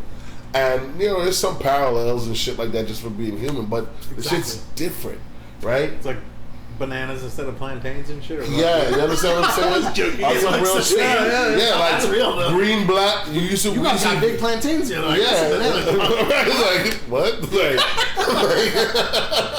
Like, so, like, we... Empanada, no, bro. That's where I'm from, that's called a pate. Like, you know what I mean? We eat beef, and, like, people are like, what are you talking about? You know what I mean? Like, fuck. So we moved to Florida, of all places. I wasn't aware of this. Like, I was like in the middle of the crack epidemic. Damn, bro. You understand what I'm saying? So I would see certain things. Like, violence was not an issue. I grew up in Jamaica, so I'm accustomed to violence. Violence is whatever. It's an everyday thing. Was it like fucking vigilante out there or what, dude? If someone stole something, like get the machete and will like cut their hand off. The whole town goes out and gets the fucking like. That's funny how y'all jokingly or trollingly say that. No, that's how it was. Like with the no, in Jamaica growing up, if you get caught stealing and they catch you, bro, the whole fucking we would call it the scheme. The whole scheme would come out and beat you to death, bro. Yeah, and rocks. You up. Yeah, they would strip you down naked and throw that's stones at you. Mexico, fucking where? Because it almost does two things. It punishes the person and then it shows everyone else we're not gonna fuck with that you shit. can't. Yeah, because it was weird. We're ghetto people. Why are you stealing from us? Yeah. We're ghetto people. You're here with us. Mm-hmm. What are you doing? Okay, this one dude gets a job at a bank and he starts to move up a little bit. He's still in the ghetto. Mm-hmm. He can't leave. Mm-hmm. He's not making it. The wife don't work. Mm-hmm. Like, what you doing? You can't rob this dude. The whole community would come out and murder you, bro. And worse, if you're not from that scheme, what are you doing here? Yeah, that's fucking scary. What are you doing here? Like, yo, trust me, that shit was scary, bro. Like, growing up in Jamaica, like, there was a lot of parallels to, like, hood life. But, you know what I mean? It was still nice. It was still, like, we moved into, like, there's no racism in Jamaica like that. There might be some colorism shits, but there's not no real racism. It's social shit. Like, they would treat you differently. You have more class. Yes, it's very classist. That's great. Very, like ghetto boy versus a town boy type of shit. Like, or hillman. Island boy. Island boy. That was gonna be one of my serious questions. Yeah. Island boys? Like, yo, I saw them fools on TikTok, and I saw them going to some place in Florida where there's a bunch of Jamaicans and island people, right? Oh, and they try to perform. I hear that they're from Florida. Them, right? Yeah, they boo them. Yeah, you can't fucking throw a rough I'm an island boy. I'm an island boy. Yeah. And you're like, it's weird because one of them's clearly more talented than the other one. Like, the other one looks like he fell off of a fucking tree music tree. He's like kind of half retarded. He's just like, the other one's like almost. You can tell all the color comes from the one, dude. Yeah, bro. The other one's just a coattail rider, dude. It's like, fucking. He's like, just get your hair like mine and get a bunch of tattoos. We'll do the twin thing. Oh, it's so bad, bro. Okay, so yeah, Jamaica can be hard. But coming over here, it was you know what I mean? Like, here's the thing, it was the same shit, right? Like we're talking about. So it's funny that it circles back around. I used to run the streets in Jamaica. So coming to America, I was latchkey again. I wasn't gonna stay home. No. Yo, we hit the road. So I met my friends. My friends put me on to anime and video games. Yo. That's how that shit started. Real American education, dude. You understand? Bowling alleys, Grand Prix, all this other shit. Like, the fuck? I was watching anime. Like, the first anime I got exposed to was a hentai. It wasn't DBZ. Hell yeah, dude. Like Taboo or something. Yeah, bro. Like, that's the first fucking thing I ever saw in my life, dude. No, like, real talk, the first anime, anything I ever saw, period, was at the same time. It was Fist of the North Star and Taboo, like, Forbidden Mother. There was where the guy like fucks his mom and his sister and then fucks his mom and his sister. I'll never forget I was like, yo, this shit's fucking out of control, dude. I'll never forget it. Mine was some weird alien dude with like 12... La Blue Girl or some shit, dude? I don't know, bro. But it was just 12. It was 12 things. Yeah, and it was like 12 different things going in. Why was that the most popular shit back then? La Blue Girl was... Oh, you want to know why? Why? So, like, penises and vaginas were like outlawed in but Japan. you could show a tentacle. Like it was all censored. So like if you made it some weird tentacle shit, you could actually have like the insertion. thing. Yeah, like exactly. That's so like crazy. it kind of like makes sense. it was like a workaround. It was like a That workaround makes with like fucking cause all the sense. like penis and vagine stuff was like censored. Yeah. Right. But you could have this like weird alien tentacle thing that kind of looked like a dick. And then it would like, and it could go like into like their butt or something, and then that didn't have to get censored. So it was like weird. Yeah, there was all these. That makes sense. Wait a minute, that fucked up my young life. Thanks for letting me know. Thanks for ruining my childhood. Because I really thought it was sex. Now I know it's just some workaround. Yeah, it was just like a fucking, it was just Yeah. a Dutch rudder. like, or is it? Bro, fuck me. I just man. always have a tentacle in the room now because I can't like finish without a tentacle being around. I'm like, dude, what? Why is this, man? Why are we talking about this? But you're probably right. It was probably the blue girl because I do remember the tentacle part. Fist of the North Star. Fuck, Dragon Ball Z when it was on tape. That shit was so good. Yeah. When the Japanese version, when they used to hit, you used to be like, doosh, like you would feel it. Like now I watch DBZ, I'm like, bro, it's just like, I'm like, It's just bro. flash. Yeah, Flash, it's flash. When people were like, when Vegeta was fighting Boo and shit back in the day, it was boom, boom. It was the real blows being thrown. Like now, I'm like, they censored all that shit, bro. They censored it by like how fast they are and powerful. It's so fast you can't see it. Right, yeah. Like, get the fuck out of here. Bro, I watched, what is it? That's when I used to watch, what else? What was his name? It was an assassin. Golgo 13. Oh, Golgo 13 is Yeah, like shit like that, bro. Golgo 13 was Golgo I thought you were going to 13. say Crying Freeman. No, bro. You remember Crying Yeah, I Freeman? watched that one too, but Golgo 13 was my Golgo shit. 13, the man with the fucking M16. He's such a Bro. badass dude. Yeah, he Did you had- ever play that game? What, the Golgo on 13 Nintendo? game? Nah. Oh, dog. At the end, in the Japanese version, you fight Hitler. And then in the American one, they like switch the swastika up to like some other shit. Yeah, I swear to God. That's so crazy. Yeah, it's insane. I never got to the boss shit. in that game ever. I could only beat like the first level. It was so fucking hard. Bro, everything back in the day was difficult. Hella hard, dude. It was very difficult. So like, Trying to beat fucking. You could only beat Altered Beast in the arcade because you had like on a free play day, dude. Oh, thank you. Shit's moving around too much, but yeah, man. Like just growing up being around those dudes, they were all on average maybe 10 years, 13 years plus my senior.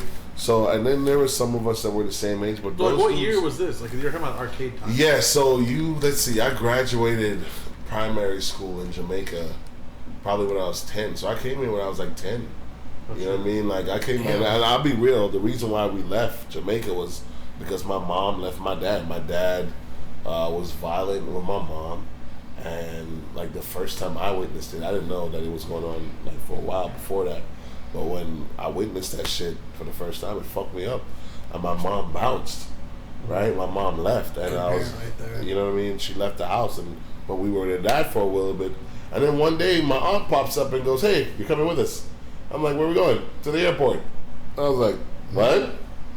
Bro, they put us on a plane, and we were here Adios, dude. with my mom, and like so, like that's how we first came over. That's crazy. Yeah, bro. Yeah, I mean, they talked later on in life, but I was like, gonna say but for the initial thing, it was like it was jarring, bro. It was like one day we were like, "Oh, we're going over to uncle and auntie's house, and we're gonna do this shit here, blah blah blah." But then, one mission was like, "Yo, we need to take your picture." Why? Passport picture. All right, so then passport pictures got sorted, and then we needed to go to this shop because we needed to go sort out your visa. Okay, visa got sorted, and then one day they're like, "Yo, pack your things." "Pack what?" "This a bag. You're gonna go visit your mother." "Oh, we haven't seen her in a while. We don't know where she is. She was sending us money from America." "Okay, cool, no problem. You gonna go visit mom?" "All right, bet, let's go." And then we've been here ever since. That's You know what I mean? crazy. Holy shit. Yeah, bro. Like my dad, like when he later talked Kind of a about smart it, way like, to do it, though, right? shit, he You was would've at told work. you, if he No, would've bro. told you would have been like, I'm a dad, yo. That's fucking wild. Yo, can you imagine coming home to an empty house where your kids were? Bro, that's trauma, bro. Like, I don't agree with that shit at all. Fuck that. They should not have done that to him. Like, if my dad's dead now, I look back and I'm a parent, and I've been through some shit, and I get it. He was a piece of shit. He beat her. He cheated. I get it. But like, bro, that is some wild shit. To come home and not see your kids and nobody told you they were going to be gone? What the fuck? Like, I couldn't even imagine, bro. But like, but you don't think that that's like just the choices that he made, right? Yeah, how that fucking saying go down? Like, these are the repercussions of your choices or some shit like that. Like, absolutely, it's kind of crazy. It's like some karma shit. Like, I think that bitch, you don't get to beat your wife. You don't get to be an asshole. You don't get to be certain things. And these are the repercussions, because you know what? Maybe that woman felt like she couldn't talk to you. Definitely. You know what I mean? We couldn't have an adult conversation about me getting my kids. So no, nigga, no, we're not talking. I'm gonna just come one day, take him, and then we out. We'll figure that shit out after the fact. I was when you brought it to me in that light with your dad, I feel almost bad for him. But when you initially said it, I almost felt like that's a good way to get the kids out. Because if you were to tell me, hey, we're going to do all this stuff and then you're going to move to a completely different country, I'd be fucking freaked out. Yeah, bro. But you like, know what I mean? My dad wasn't abusing us or anything like that. Definitely. But like, I don't think he might have would have blocked the like. He'd be like, no, they can't go. They're going to stay here. Oh, he would have definitely blocked that shit. Yeah. So. He would have definitely not allowed it. I don't know. So my dad took off to Texas like yesterday for like the rest of the year. So I'm going to be working like 20. I had to go back work after this. But right. He was like, I want to go visit my brother. And he's talking about how like he's younger than him. And he's like so fucked up from like just drinking, like being an alcoholic and like doing drugs and shit, that apparently he's like crippled. Like he can barely walk and shit. And he's like, I gotta go visit him and like see what's going on. Like, you know, my dad's all fucked up from working and shit. He's like, he's taking a lot of hits, like fucked up his knee, fucked up he can't lift his right arm up. It's like kind of fucked up. And he won't go to the hospital because he's a fucking man. Man. Alright, bitch, you better learn some yoga. You're straight up cowboy yoga. No, I'll see him driving and he goes like this to like put his arm on the steering. Yeah, what bro. the fuck are you doing, dude? Go to the doctor and start doing yoga for your body's gonna be like. But you know, and he's all like, I wonder what happened. He's like, what happened to him? Like, what do you think it is? Like, is it just like shit? And I'm like, he's like, maybe he like worked like so hard that like fucking. I'm like, well, look at Kenny. Kenny's my mom's brother. I was like, that guy's never worked a day in his life, and he's fucking bedridden. Yeah, but he's done drugs and drank his whole fucking life. He can't. His fucking hands don't work anymore. His fingers are like this. And the other day, he fell out of the bed, and they couldn't pick him up. He couldn't pick himself up, and his mom, who still takes care of him, the motherfucker's 65 years old. Like, that's crazy. He couldn't get him up, and it's just like I was like, I don't know if. I was like, I don't think it's work per se. I was like, I think it's more like just choices you make and shit. Like, I didn't want to tell him anything, but I was like, most people's lives, like all their problems, all their fucking turmoil, like all their shit, like 90-something% of it is actually shit that you did, like self-inflicted. Yeah, like 90% of all the fucking problems. Like, yeah, like does malevolence exist? Like, will evil reach out and grab you every once in a while and like do some terribly fucked up shit that you did not deserve? Yeah, that'll happen every time. That might happen to some people, but most people like don't experience much of that. You know, like you know, some psychopath doesn't randomly break into your house and kill half your family, and you have to live with that shit for the rest of your life. Like, it doesn't happen. Like, but you know, a lot, especially when you're adults. When you're kids, there's way more shit that can fuck with you. Yeah. But like, when you're an adult, it's like all these problems, dude. It's like fucking just choices that you make and fucking things you fucking do. And it's like, and it's kind of crazy because it's like, you know, Osvaldo, like, he's fucked up now, but like, dude, like, he fucking made his bed, dude. Like, he's just sleeping. I get what you're saying, but like, you gotta like, if you were to compare that to my situation and other things like what your family members going through. Like, some circumstances are thrusted upon you, especially when you're a kid, right? Like, if my mom didn't do what she did, I'd have never met y'all. I'd have been in Jamaica somewhere, you know what I mean? That's true. Growing up or whatever, right? So, like, it happens, and you got to respect that there's certain choices. Now, you're right. Also 100% right. Life can be fucked up, but how you deal with it is 100% on you. Mm-hmm. You know what I mean? How you react, how you respond is on you. And I think that, you know what I mean, like self-inflicted pain or like what we call it, self-medicating, you know what I mean, bro? Yeah. Alcohol it up, bro. People forget, bro, alcohol's a poison. Oh, dude, it's terrible. Killed my mother, cirrhosis of the liver. Yeah, I understand. Alcohol's a poison, bro. Like, yeah, I ain't got no problem with nobody drinking. Drink every now and again, but like, don't forget, bro. That shit's literally the way that you're feeling. That drunk feeling is literally your body not functioning properly. Yeah. Like, I mean, people don't process that. They're like, oh, I'm just gonna get drunk. No, fool, you're fucking your body up so that it's acting out of sorts. Yeah. You know what I mean? So like, bitch, I drink or whatever, but it's like, bro, I don't drink all the time. Nah. But, you know what I mean? Like, that shit's crazy. But anyway, like, I think that life choices are important, but sometimes, some of the decisions that are made by either us or other people put us in things that we're not in control of all the aspects of it. And, I mean, we got to roll with the punches from there. You just got to be careful with decisions you make, because eventually the fucking bill's going to be due. You know what I mean? Fucking the checks in the mail. That's a dope shit. No, that's true. That's true. Like, you better bring your receipts, because at one point you're gonna have to fucking. It's like using your credit card for everything, and then at the end you gotta pay that off. That's debt, bitch. Yeah. Somebody's gonna come collect on that bitch. And if it's not you, someone will pay. That's the thing about it too. It's like someone's gonna pay for everything, dude. Like. Even if it's not you, it might be your kid, fucking next generation. Man, that's some poor people mentality, man. Look at that motherfucking Trump, bro. Trump ain't pay for shit. Man, that shit ain't come around.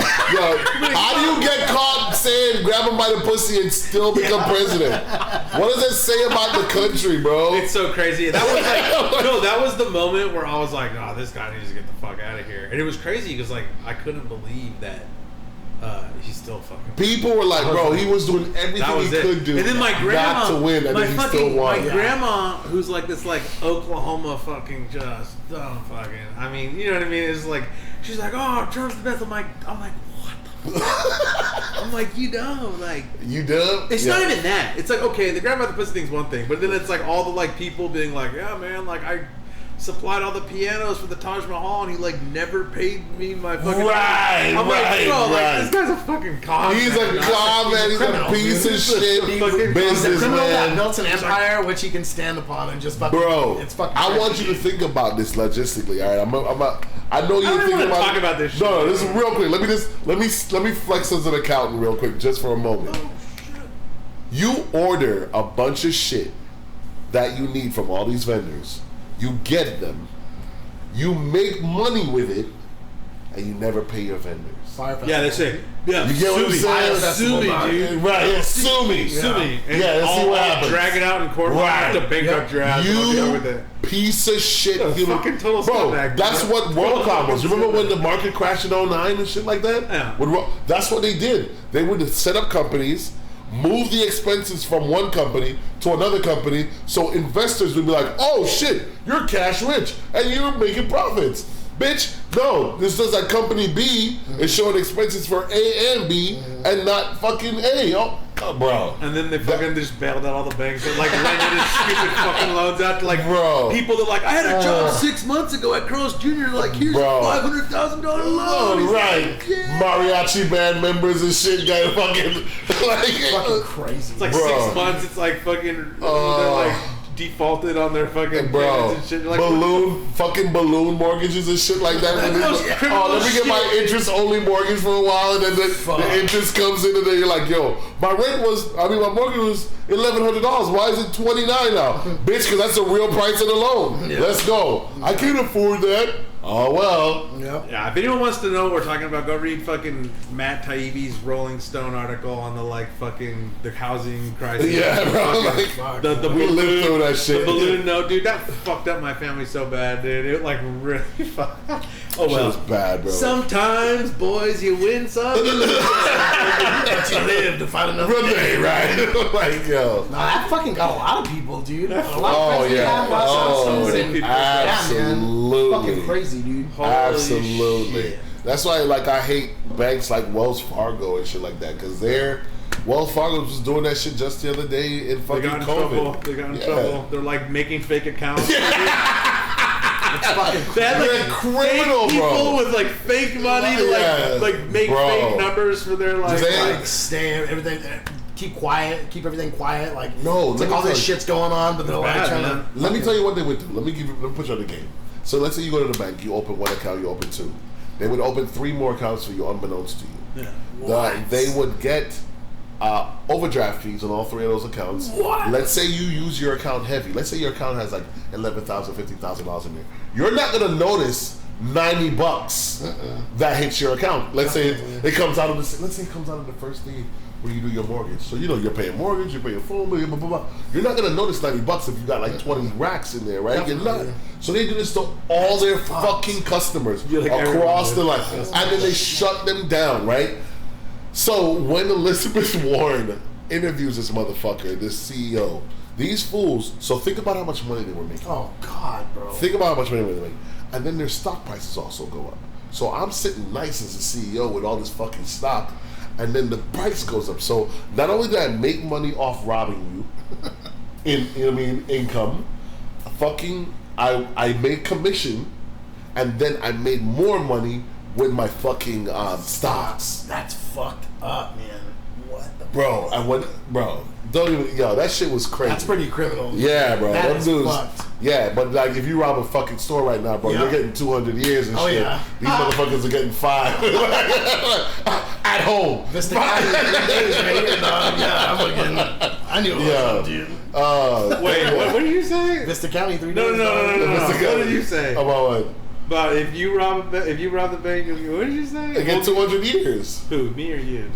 Anyone, really? Yeah. I thought we were staying away from the racist shit. I thought you had something about it. No, I purposely wanted to stay away from the race thing, Rico, so I'm leaving it alone. Don't worry, dude. The bail be set at $100. Yeah, right. And we still can't pay the shit. Yo, let me ruin people's lives. Let me make them lose their homes and then them commit. Bro, back then, crazy, I know a lot of people don't remember this shit, but I don't know if y'all remember, people were committing suicide back in the day because the mortgages were failing and shit like that. They were It was a fucking disaster. They were losing their life savings. Yeah. People were committing suicide. Like fucking Nextel. They were starting major companies. All they gave you was like a 5-year tax break because you fucking lost like $500,000. Right, it was some crazy shit, bro. Yeah, they're like, oh, the bank. And they should have bailed out the people. Yes. They should have bailed the people out and let the fucking banks go to hell for that shit. That's Fuck what they should have done. But you know what? I think that's why this crypto is going so big. I think you making money on crypto, bro? Oh yeah. No. Yeah, bro. I fucking caught a sick wave the other day. Crypto is the fuck you to the banks. And it's never gonna go anywhere, and they're just trying to find a way to control this shit now. But yeah, I think everybody should get into crypto and all this new forms of making money because the old forms are just, people are tired of it, bro. People are over that shit. Okay, this shit got gay real quick. So, okay, you're in Florida. Well, who's your first girlfriend, dude? What was your What her ass look like? Yo, this is fatty, bro. Who turned you into a man? Rico's dad turned him into a man. Clearly, it wasn't my dad because he was still in Jamaica. So,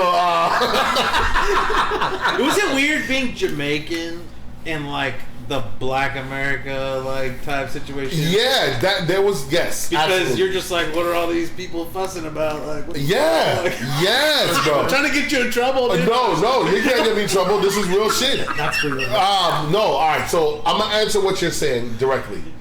We came over here with a stereotype. So Americans used to call us banana boats. And you remember In Living Color, where the Haymans used to have 3 jobs and shit like that? I'm a doctor, a lawyer, and a policeman. Lazy boy, you only have 1 job. Why you only, you know what I mean? Like, we would make fun of it. It was a cultural thing, right? We would say Americans were lazy, Americans were uneducated, Black Americans specifically, dirty, and all this other shit. Wait, you would say that? Yes. That's fucked up, dude. Yeah, no, you have to understand, you don't know this.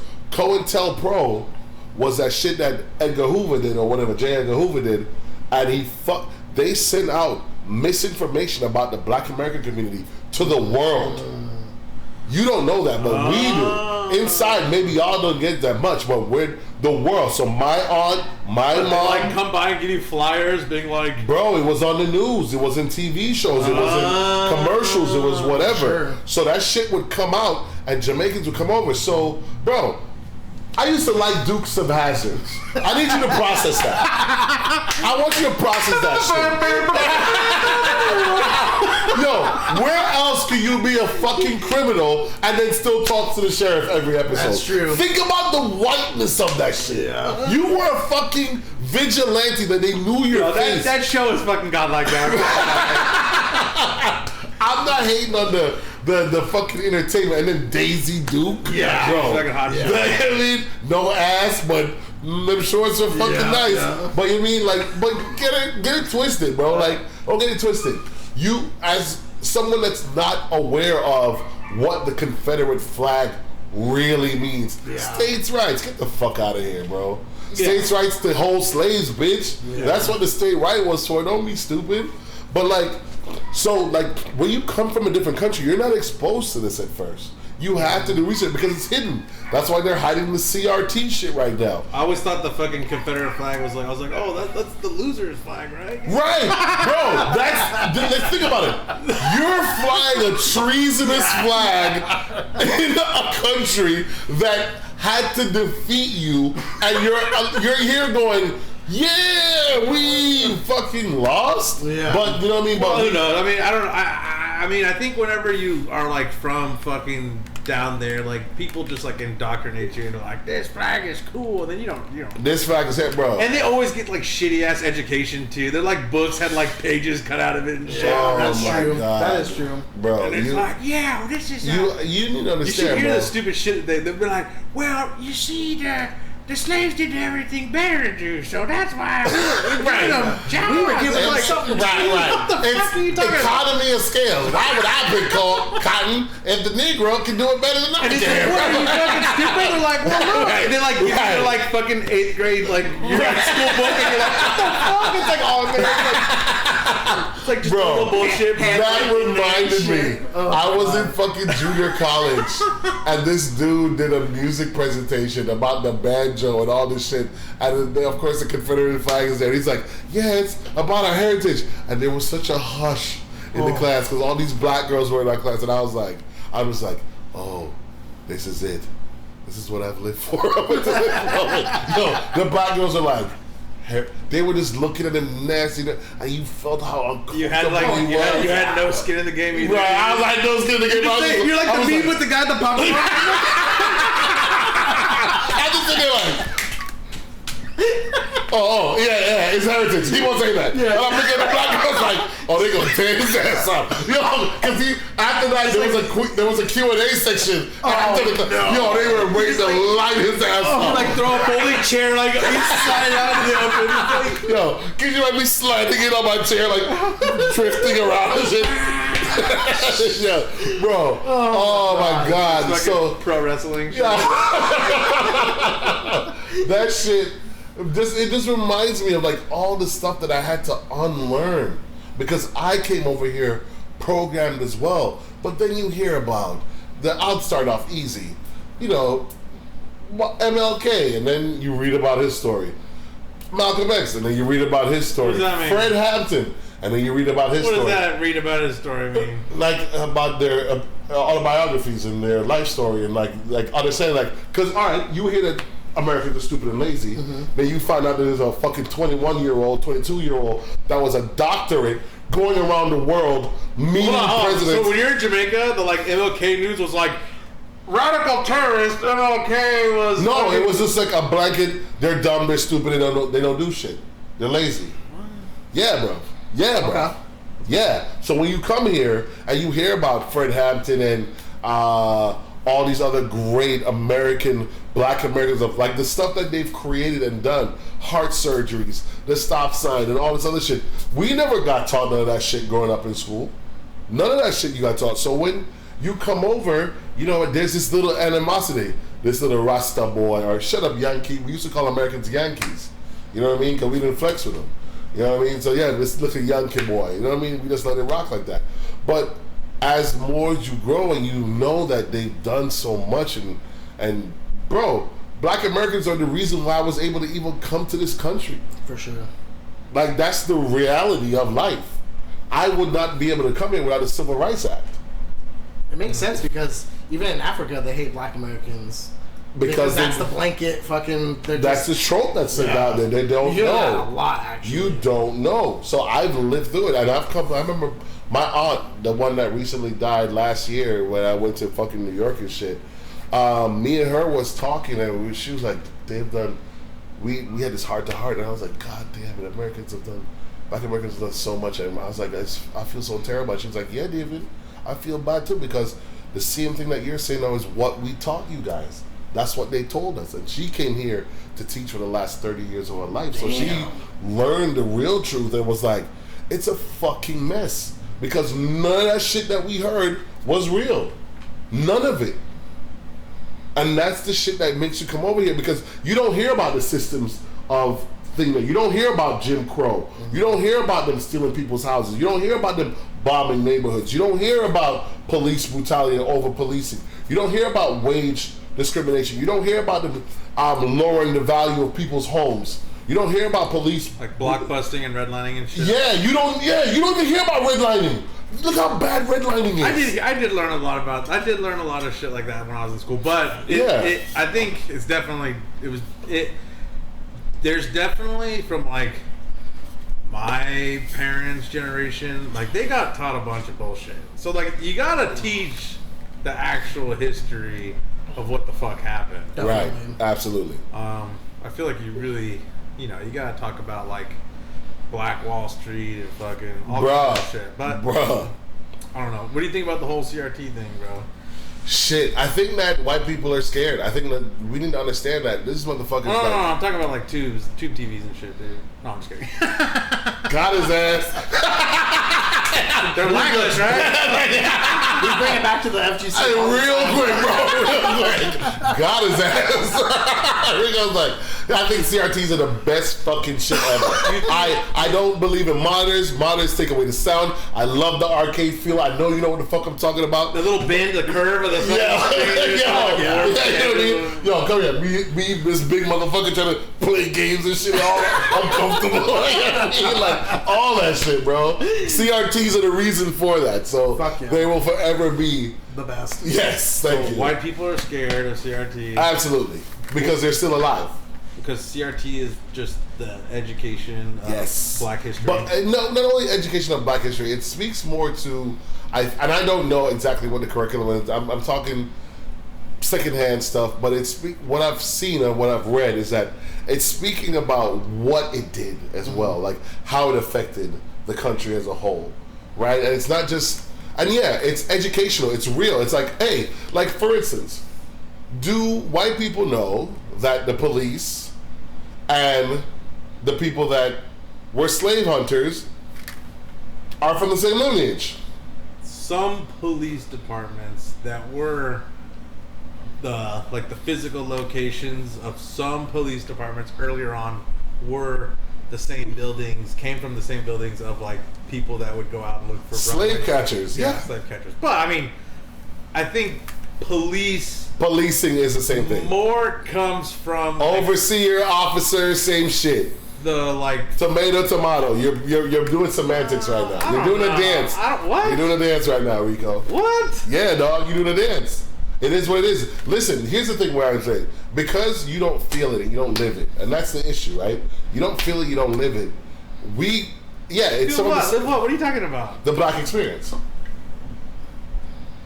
The Banana Boy is talking about the Black experience. What the Banana Boy? The Banana Boy. The Banana Boy is talking about. We didn't. Yeah, but I had to live it. I lived here. You don't think You don't think I got the reality check when white people were driving by screaming nigger at me when I was at the bus stop? No, I'm just joking. But I am the mixed race kid with the white looking face. With you living the life. Bro, let me tell you something. I'm like, Rico got all the shit at home, but when he went out into the world, he was like, safe. Motherfucker. Well, this is I was safe everywhere but home. I got an argument for mixed race, dude. When I went to jail, who do I roll with, dog? I couldn't answer them that.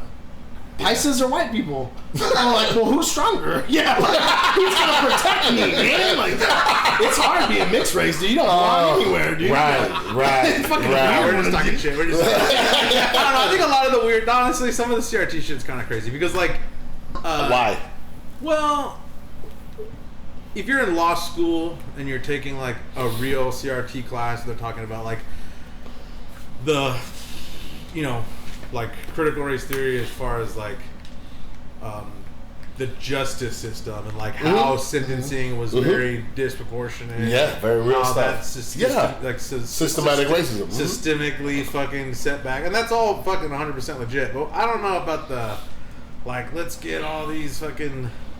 I feel like a lot of the, like, shit...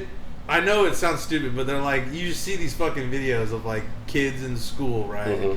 And they're, like, doing some weird, like... It's very. If you look at it, it almost seems like it's like some communist shit. Like it really does. The whole like who's the oppressors and oppressed, like proletariat and the fucking, you know, it's like you know, and it's like I don't know. Like I get it. Like real legitimate. You go to fucking a law school and they teach you critical race theory. That's 100% legit. So you're concerned about like, brainwashing? Is that what you're saying? Like a brainwashing versus trying to demonize one set versus another and so on and so forth. Yeah, where it's like, you know, they're talking about like the only way to correct prejudice in the past is prejudice in the present and in the future. Here's what, like, I don't know. Here's my argument. Here's my argument. Hold on. MLK. No, stop it. MLK. Here's my argument to that. Here's what happened, right? So Germany did this thing where they taught about the Holocaust and they really got into it, and they named streets after certain people and all this other stuff, and they spoke about the evils that happened during that time period, turning motherfuckers to lamps, soaps, all this crazy shit that they did, right? Evil shit. They talk about it so that they never do it again. America is running into that fucking around and find out. They fucked around, they came over here, they lied, they took land, they stole it, they did slavery, all that other shit. This is the finding out part. Now, and they're trying to fight it, and that's the issue. So let me ask you this, and this is the other thing, like, women of the South, there was just, I forgot their names, or some fucking, whatever, the Pride women or some shit, got into the curriculums in the school and kept the Confederate flag and all this other bullshit in there. We just joked about the Confederate flag still being flown in this country because someone got into the schooling system and said that it was okay to keep on talking about this shit and doing this, whatever. They are literally the fucking enemy of this country.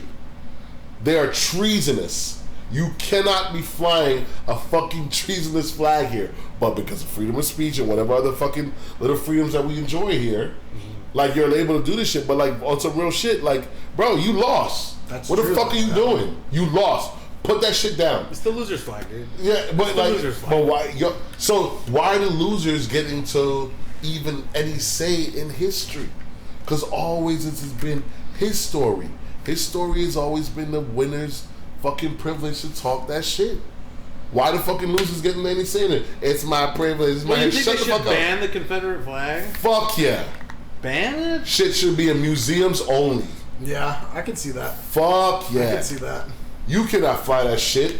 Well, I mean, can't you just like see someone with the Confederate flag and be like, "Fuck that guy," and then everyone just like ostracizes them? All right, let me ask you this question right now. And then they're like, "Oh wow, this flag really, militia." This flag really fucked me over. I better get rid of it." But like, I don't know Germany's freedoms laws and stuff like that. Well, you just but talked about Germany, like telling people about all this because shit I watched that from a documentary, bro. I did my research on that shit too. No, but I know. But what I'm saying is that like, if Germany talks about their past, like right. But no, what I'm saying is, I don't know if someone can fly a swastika in Germany and not get into trouble. Well, I don't know. Probably get into trouble, but if you if you walk around with a Confederate fucking flag, people fucking yell you, scream you down too. Right, but that's a social justice thing. That's not a literal like, bro, I want you to get fucking arrested. Why you want to get arrested for fucking flying a goddamn enemy flag in a country? Yeah. Wow, bro. And what it represents too, as a black person? That's fucking wild, dude. Yeah, hey, it could be, but like, check me out. Wild, man. Check me out for a second. I get it, but here's the thing. I know it's rough. But then who gets to tell what flags? What if someone fucking's flying the, so one of the like the Black Lives Matter flag is like the red fucking salute from fucking right. It's the fucking old communist fucking flag, pretty much. Instead of red being black, yeah. The red black with the fist, the black fist, yes, the black exactly. fist. The black fist is a rendition of the red salute, which is the fucking communist fucking thing. The black fist is coming from that one fucking Olympic game, and it means that dude. That the actual design is eerily similar to the other thing. But what if Trump becomes president again? He's like, you guys can't fucking fly that flag anymore. You know, it's the same reason why the NCAA fucking defended Nazis' rights to march down fucking the Jewish neighborhood in fucking, what was it, like Oklahoma or no? It was one of those. I don't know. You don't send me a link on that, but I get it. Well, it's like if one day it's our enemies, what we want to silence, or whatever. But then what if the next day they want to silence us? You know what I mean? I get it, it's man. Listen, slope, bro. Yeah, I get that portion of it. But all I'm saying is, here's the thing. I get this history, the slippery slope thing, but there's historical fact and there's not. There was actually a civil war fought in this country, and the flag that represented the South, actually their battle flag, is that they lost. The country is now one union. With that being said, I'm not saying erase the history, but put that shit somewhere in the museum, where it can be appreciated and people learn about it. It could be in books. It could be all that shit. But to fight on your car and then treat a certain... Those people are fucking morons. Yeah. But like... Oh, yeah. They're fucking morons. And there's a lot of them. Yeah, that's a problem. It's like having a fucking... It's like having a spotlight on you. You're like, oh wow, look at that fucking thing. Like, I can just steer. Yeah, it is. It literally like, turns... I knew guys like that, and that was the first thing was like, fuck that guy. Yeah, exactly. It's like I get what you're saying, where it's like, morons. you fuck with that, I don't fuck with you then. Yeah, it's like, I don't have to fucking mess with this guy. He's a fucking idiot. He's got a Confederate flag. Don't tread on me. Right. Yeah. Don't tread on me. Don't tread on my rights. But, all right. Well, because there's idiots that are into that shit, but like, as a sentiment, like, dude, don't fuck with me, dude. That's all I'm saying. It's like, don't fuck with me, dude. To get back to where we were originally talking about, it was like, bro, like, when you don't know that shit when you come to this country. You don't know it. It doesn't matter what color you are. There's this propaganda that I can imagine that they like everything you'd ever see is like negative in the light of. And worse, I'm in Florida, so I grew up seeing the Confederate flag around me all the time. I never really understood. Because it's the South. Still. Right, bro. You get it, bro. And they're fucking... You get it, bro. Florida's wild as shit. Florida's wild as fuck. Florida's the wild. You understand what I'm saying? West, like, stand your ground laws are really fucking racist laws. Like, that's insane. You understand what I'm saying? Like, so you're looking at all this shit. I'm growing up. I'm being indoctrinated by my culture. This is Jamaican and island culture. Caribbean culture is still there.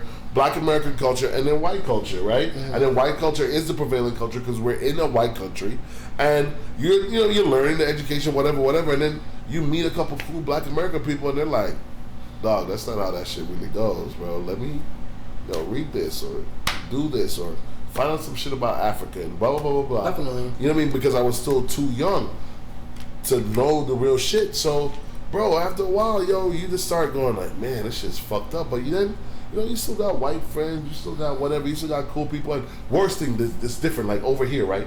You know how white people over here, the cool ones, they know everything about Mexican culture, and like they will never say no crazy shit like, but it's weird too, because like, rapists. One day it's gonna be like, hey, you're culturally appropriating Mexican shit. Like, I don't know, right? It's so weird. Yo, you're like, man, I fucking know the best taco places and all this shit. That's like, exactly my point. I know how to cook. All There's this a bunch of white people in Florida. Piece of shit. You're stealing these people's cultures, like, bro. There's so many. It's the greatest form of flattery. Exactly. A white guy that can fucking speak Spanish. Right. Wow. There's white people in Florida that be like, yo, dog, don't go to that Jamaican restaurant. Go to this one. And then as a Jamaican, I'd be like, shut the fuck up. What are you talking about? I do it, and then I'm like, oxtails on right. I'm like, I gotta go back to money and be like, hey, dog, you ain't never lied, my nigga. Like, I had to dap him up. I was like, yo, how'd you know, bro? How'd you know? He's the Oscar. Yeah. Dude, Oscar and hard times, bro. Oscar and hard times. That's so funny. I was like, she just turned into a fucking ghetto girl, and I was like, what are you doing? She's like, fucking, you were there. When she started like... Oh, when we were at the Jamaican place? No, when we were at fucking Hard Times. Where? The restaurant. Which one? I don't remember the name. Hard Times. Where were we? Isn't that what it's called? The Jamaican fucking restaurant. Rocksteady, idiot. That's what I said. Rocksteady. Yeah, that's the name of the. Man, So I googled it. We were at Rocksteady. Damn, I've been calling it Hard Times for fucking years. I thought that was a cool name. Hard Times. Yo, this is how you see black people? The name of your restaurant. Hard Times. Hard time. You're right. That's just my fucking... My brainwash, my whitewash propaganda. So Rocksteady, right? Oscar just within 5 minutes, she's like, just, dude. Jamaican accent. She's Chet Hanks, like out on the fucking. I'm like, dude, what the fuck are you doing? She's just like, pick up the island. What the fuck are you talking about? All these people are staring at her like, is this bitch crazy? I was like, David, tell her to stop. I was like, yeah, that's your wife, buddy. Oh, and then I pointed it out, and she got all embarrassed, dude. I was like, wow. I feel like certain people just have that. Like my stepmom, when we would go get Mexican food, would be that white woman. It just like starts parroting like every little accent. Oh wow! You're like, oh god. No, Oscar was like, she was pretty good at it though, dude. She was all like, I was like, what the fuck are you doing? I was like, what's happening right now? It was bad, dude, but no one cared. It was like, no, yeah, because she did it naturally. Well, it was just funny because David was there, so everyone thought we were cool. Bro, but no, you're right, man. Like that's the thing. Like growing up in a culture like that. That story's real though. Yeah, I told it's on the real. podcast one time. I swear people were like, that didn't happen. I'm No, like, it happened.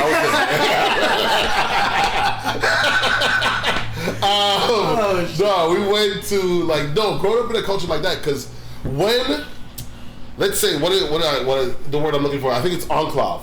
When an enclave is there and it's like not enclave, no enclave. Maybe you're right. Yeah, whatever. It's a French word. So when that enclave influence is in an area, everybody fosters. So like there was this big Caribbean enclave there. So like it doesn't matter if you're white, black, whatever. You're just gonna be consumed by that culture. So when you go to the clubs, you're expected to see, oh, it's only Jamaicans there. Nah, bitch. It's the Mexicans, it's the white people, it's the Haitians, it's the Trinidadians. Everybody was there. Everybody was at our parties. Everybody, that shit growing up, culturally, it was culturally diverse. Over here, though, that was one of the biggest culture shocks when I moved over here, like almost 13 years ago now. Everybody's cliquish as shit over here. White people are here. Moved where? To the West Coast. West Coast. That was 13 years ago? Yeah, roughly. Like 09-ish. Oh, shit. Okay. Yeah. That's crazy. Yeah, bro. So, like you gotta understand, like, Mexicans are here, Filipinos are here, like, it's Carlsbad, Mira Mesa, down south, well, that's East all, County, that's all. Chinatown, That's all. LA. Right. No. That has to do with like, yeah. So especially on the West Coast, it's bad like that. It's all like neighborhood shit. So when people would like migrate, right? It's like the fucking whole nation's like it's a nation of immigrants pretty much. So whenever like a group of people would kind of establish like whether it be like a Jewish community or like a Armenian or fucking whatever the fuck you could possibly think of. Whenever you come to that neighborhood. Right. So and then because of that, like those neighborhoods have stayed together like that forever, pretty much. Yeah, generations. And only every once in a while will they get like culturally like what do you call it, gentrified? Right. They come in, they're like, we like this neighborhood's actually nice. Right. Sometimes we're gonna take this. we'll buy everything and turn it into fucking some white lady Gucci shows store. over here. Yeah, they only pay this much here. We'll pay more and you get them out of there. Dude. Right, bro. It's like, bad, dude. You know the funny thing about you? You know what it is? You know What? what it is? It's just like the stereotypical Western movie where like the railroaders are like, we need to get all the ranchers out of this area because we need to build a railroad through this fucking thing. The accuracy. Dude, it's real. accuracy. And the It's shit that real. they'll pull to get the people out of the fucking neighborhood is insane, dude. You know what, Rico? That's one of the things too that I'm glad that you speak of this sort of shit. But I don't know if you realize the reason why you're able to talk on this shit so accurately is because you travel. Oh, I've been around. You know what I mean? He does travel. You travel a lot, bro. Yeah, I've seen real racism, bro, in Japan, not fucking America, bro. I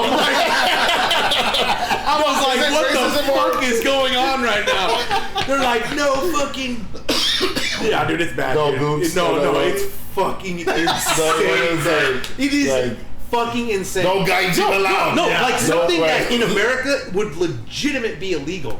Like Right. it is illegal to have that kind of fucking like law where they're like, no fucking dogs, no Mexicans. I'm like, what the fuck? It's like I was like, what is this? I'm so glad you explained because like you need to understand, like Americans swear that we are the center of the fucking world and this shit is like the best shit ever. Well, we are. Because No. in Tokyo, fucking Chris Brown's like fucking dancing on the fucking big screen, and everyone's just like wearing the same outfit he is in the video. I'm just like, what the fuck is going on? You were talking about your fandom a second ago. Shut the fuck up, bro. Let people live, bro. Let people live, yo. The shit is that, like, if you don't travel, Let people live forever. No, I think it's like American culture. No, American culture kind of like ripples through the rest of the world now. We try to, and that's why some people have to kick back when it comes to that shit. Because even me living here, like, American culture is good for certainly, but we need to stop selling the bullshit that we're the best, because we're not. Like American exceptionalism? Yeah, we're not the best culture. Stop it. Look, we're dominant. We're dominant amongst the other fucking. The truth, because we have like military bases and shit like all over the place. We're not playing the fucking Myanmar like kick volleyball games that they're fucking playing at the beaches and shit. You know what I mean? While fucking Myanmar is like going through their worst shit right now. Yeah, I know, right? but like, you know what I mean? Like, we're not playing like fucking Burmese kick volleyball. Like, you know what I mean? Hold on. Before I forget, you remember this Trump motherfucker talk shit and goes, "Oh, the Mexicans are only sending over their rapists and blah blah blah," and all this other bullshit that he said, right? Yeah. So we're not gonna talk about Epstein. We're not gonna talk about that woman that's in court right now, and then all those fucking motherfuckers. We gotta censor the Epstein shit. He got me on shit. I was like, Epstein didn't kill himself. I was like, y'all hear me? Bro, I love how like. Dude, I'm all about like the fucking like the coolness with like black people and like Illuminati and like fucking all this shit. I'm always like, tell me everything you know. There's like a whole other like information. I don't know. Like, because it's that's why CRT is important. Because why is it that black people know this one side of history but y'all don't? Like the Slave Chronicles, the Freemasons. Why? Like no, slave. Like let's say for instance, have you guys ever read or seen anything about the Slave Chronicles? The slaves that learned how to write and they chronicled their life, so they spoke about what it was like on a day-to-day basis to be a slave. That's crazy. That shit was an HBO special. It was a documentary, and they read them. That shit was terrible, gut-wrenching, bad. But anyway, I don't want to miss out on the rapists. Wait. Hold on. No, stop. Let me finish.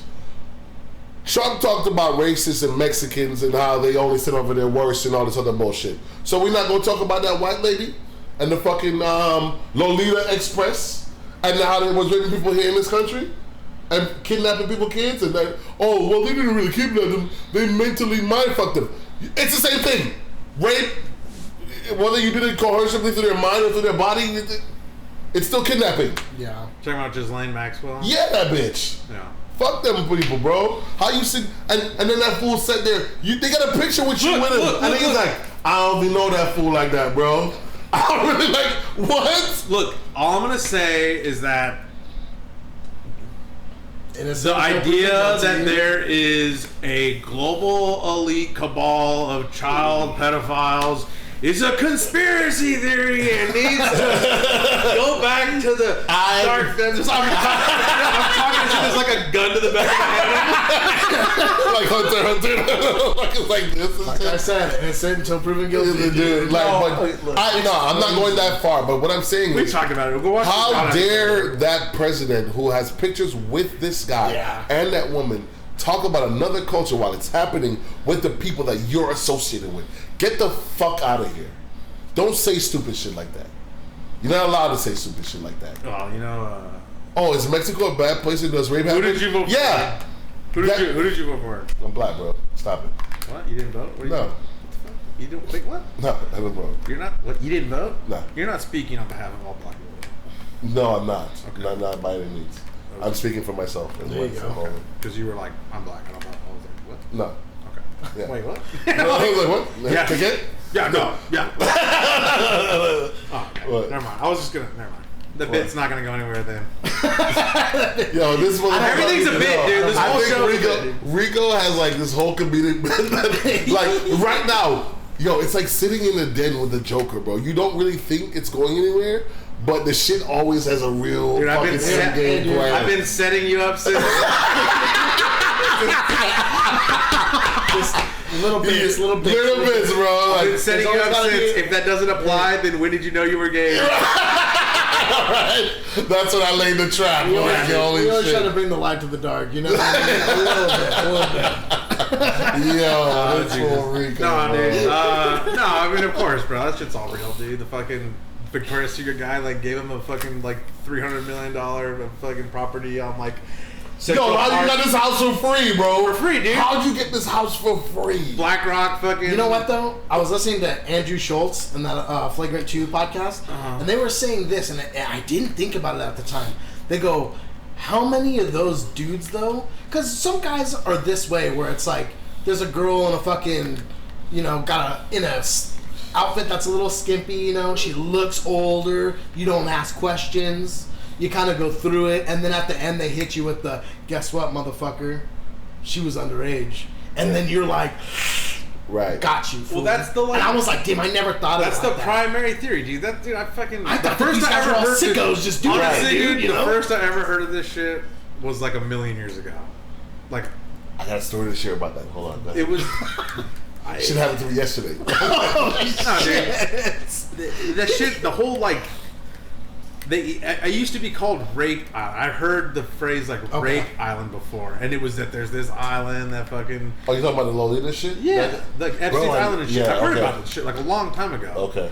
Because my brother watched like fucking InfoWars and shit, and he's just like, bro, fucking Alex Jones is talking about fucking Rape Island. Yeah, like they get people to like have sex with underage girls, and they use that to like manipulate them. To, like, these are like high up like people and fucking. And I'm like, oh, that sounds like complete utter bullshit. And then you're like, Epstein. The camera wasn't working, and the security guard fell asleep, and his fucking he was having to die, and like you're like, okay. Why do we sit here and go, real life is stranger than fiction? Where's fiction getting all this stuff from about the rape cabals and the movies and the black ops and all? That shit is real. Here's the thing. You think I'm joking? No, I'm not. Dude. I completely agree. My brother is an alphabet boy. He used to be an alphabet boy. What is that? Like work for the CIA, FBI, NSA, and all those other shit. Spook? Yeah, alphabet boy.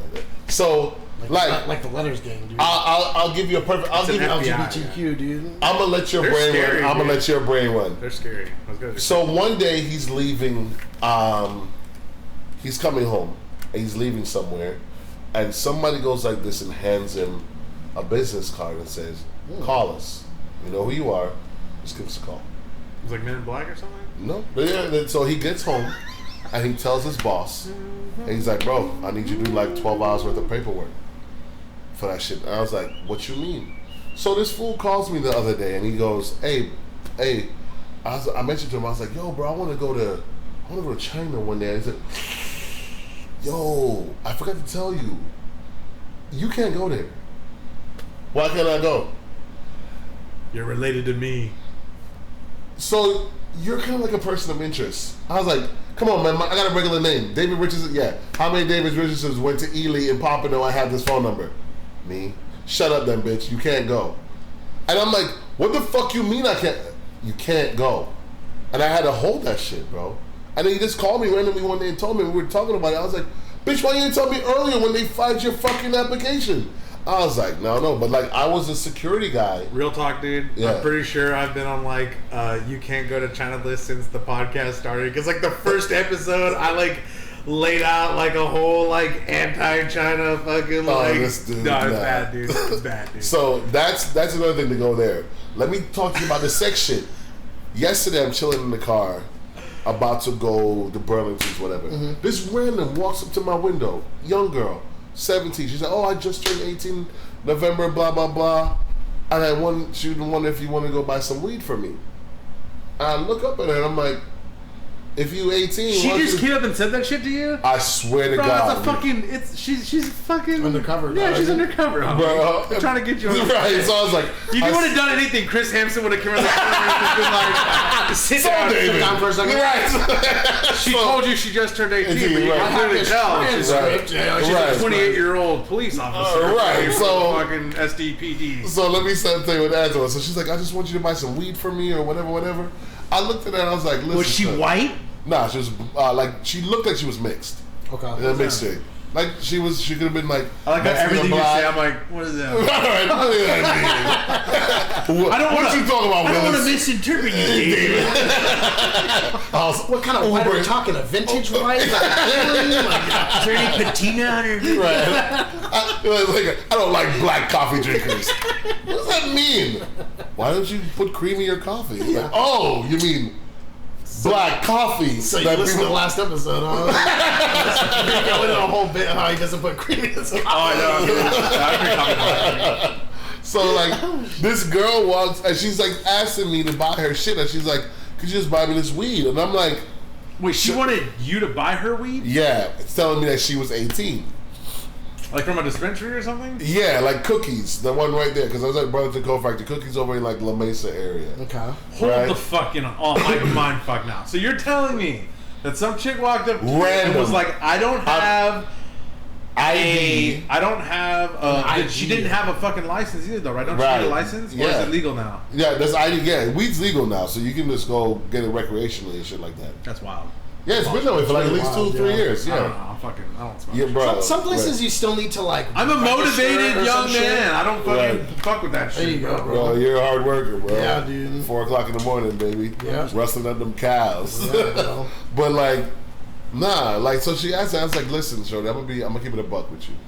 I was like, the hood in me would help you, but the fact that I'm a fucking registered teacher, it's gonna be a hard no.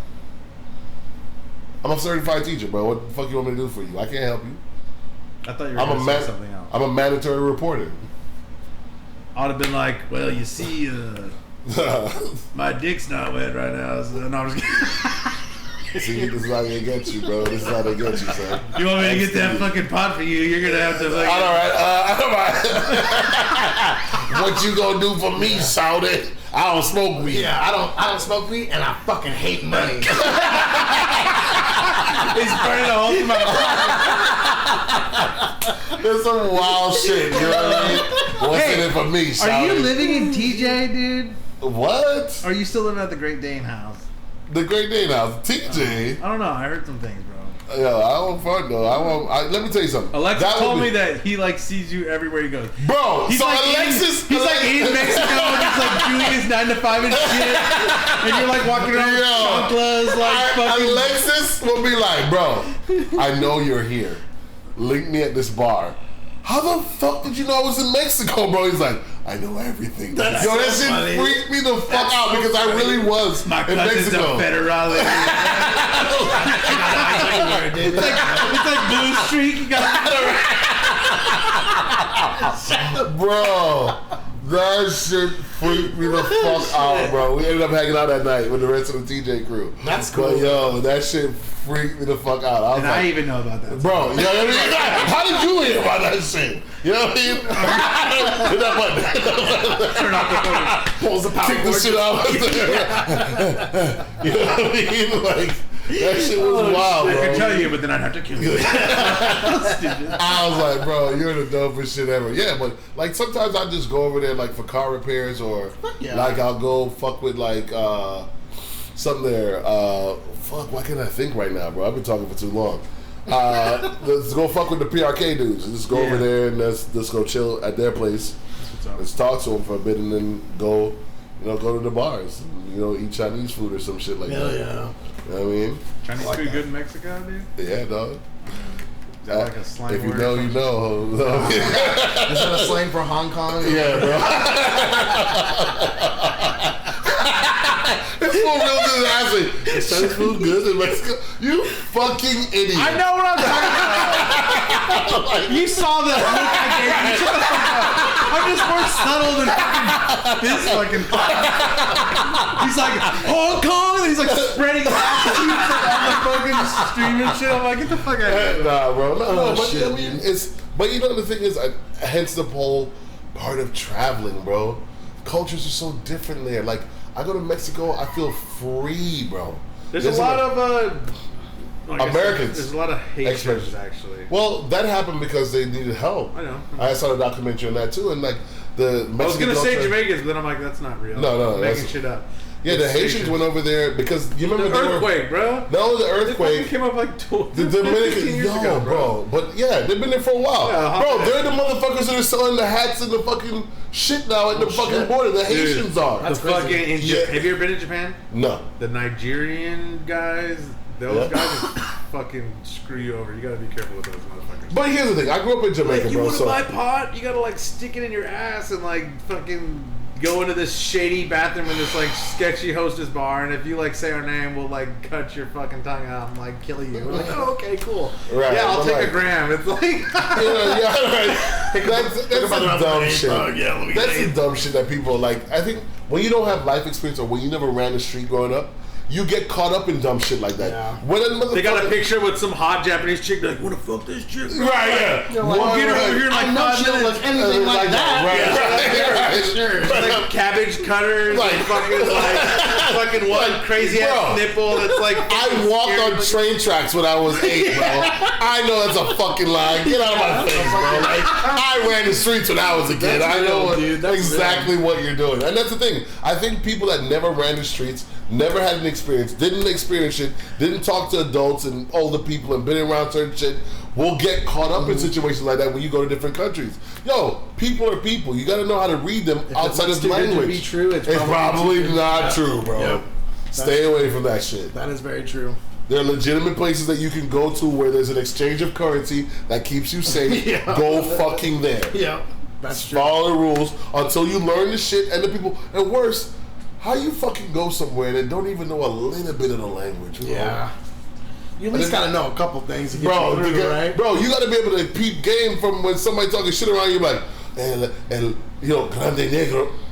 Yeah, what? And they talk about me, like, what the fuck is going on? Like, you know what I mean? Like, el muy grande negro. They're like at a Starbucks, like, getting a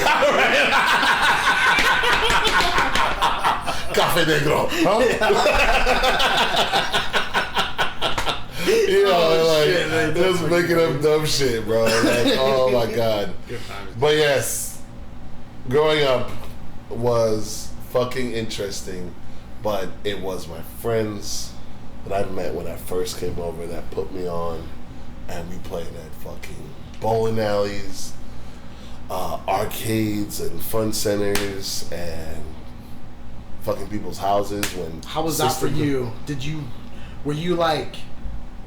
Because I feel like playing video games, and maybe even back then, a lot of people were like shunned. Like, it wasn't a good thing to do. You know what I mean? Like, oh, you're just one of those fucking never gonna amount to anything. Are you selling pot too?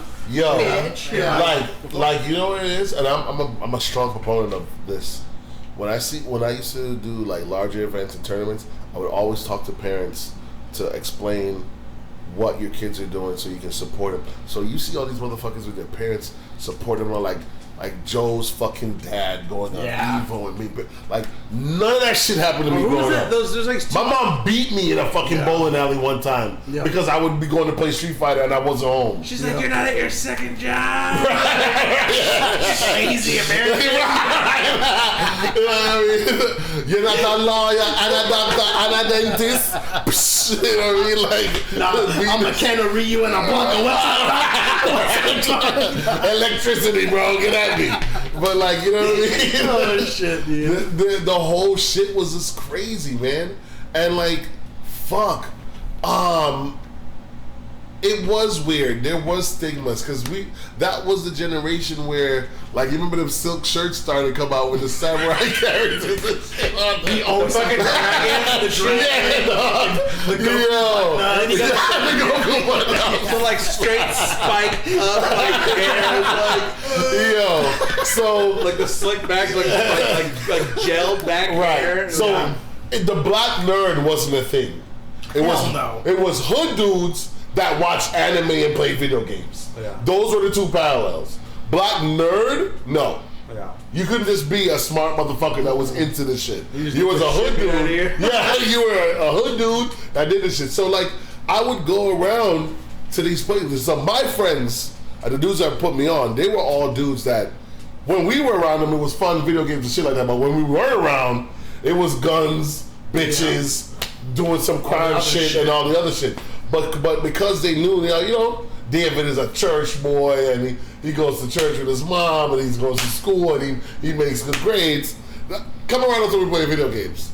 Don't be around us when we're doing this shit. Definitely. So that's what it was. So, yeah, there was a huge difference between the regular shit, man. And like arcades back in those days when we were growing up, bro.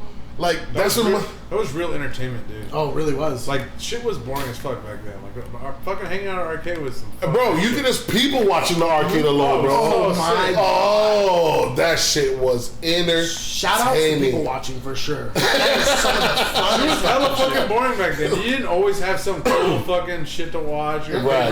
Your favorite content creator just dropped a video. Stop. Oh, hold on. There was always shit to watch, but you know what? It was coming on fucking VHS. It was a month away. It was all. Yeah, it wasn't there. Or it was on at fucking 5 o'clock and it was only 1 in the afternoon. You understand? Motherfucker, what am I gonna do for Dude, I remember getting fucking like Viz magazine and like fucking reading. We were reading more too. Yeah, we were reading more. Magazines meant something back then. Yeah, bro. That was the coolest shit. It was like a total different media was so different, and there's something about it, man. I miss that kind of shit. I miss reading magazines. I miss TV guides. I miss the simple shit, you know?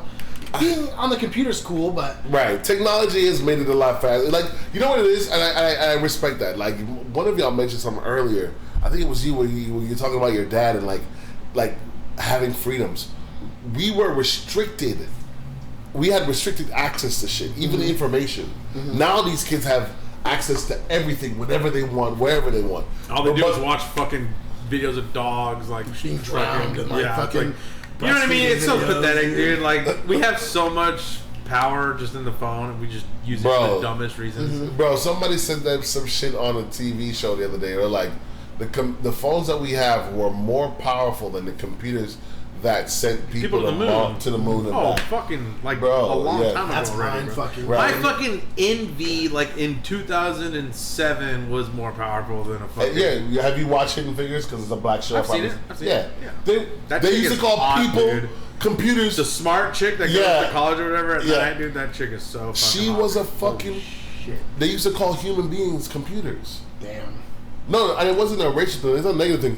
Like the people that did the people that were doing the work were referred to as computer because they were computing. So they were computers. You know what I mean? So fucking funny. Dude. Yeah, you know what I mean. So I was like, bro, that shit was dope as fuck. And I was like, bro, yeah, the phones that we have are really more powerful than the people that were sitting down, figuring out and doing algorithms on the fly. You can look anything up you want. Yeah, bro. And have the answer to anything like this. Yeah. It's like almost too much power to have. I was listening to the Opie and Anthony radio show, and they were talking about I don't know what episode it was, but when the PSP was prominent, the news came out against it because it was like the porn SP, because you could web browse, look at porn on the PSP. Yes. And it was like a fucking thing. It was the porn. And it was the best thing ever.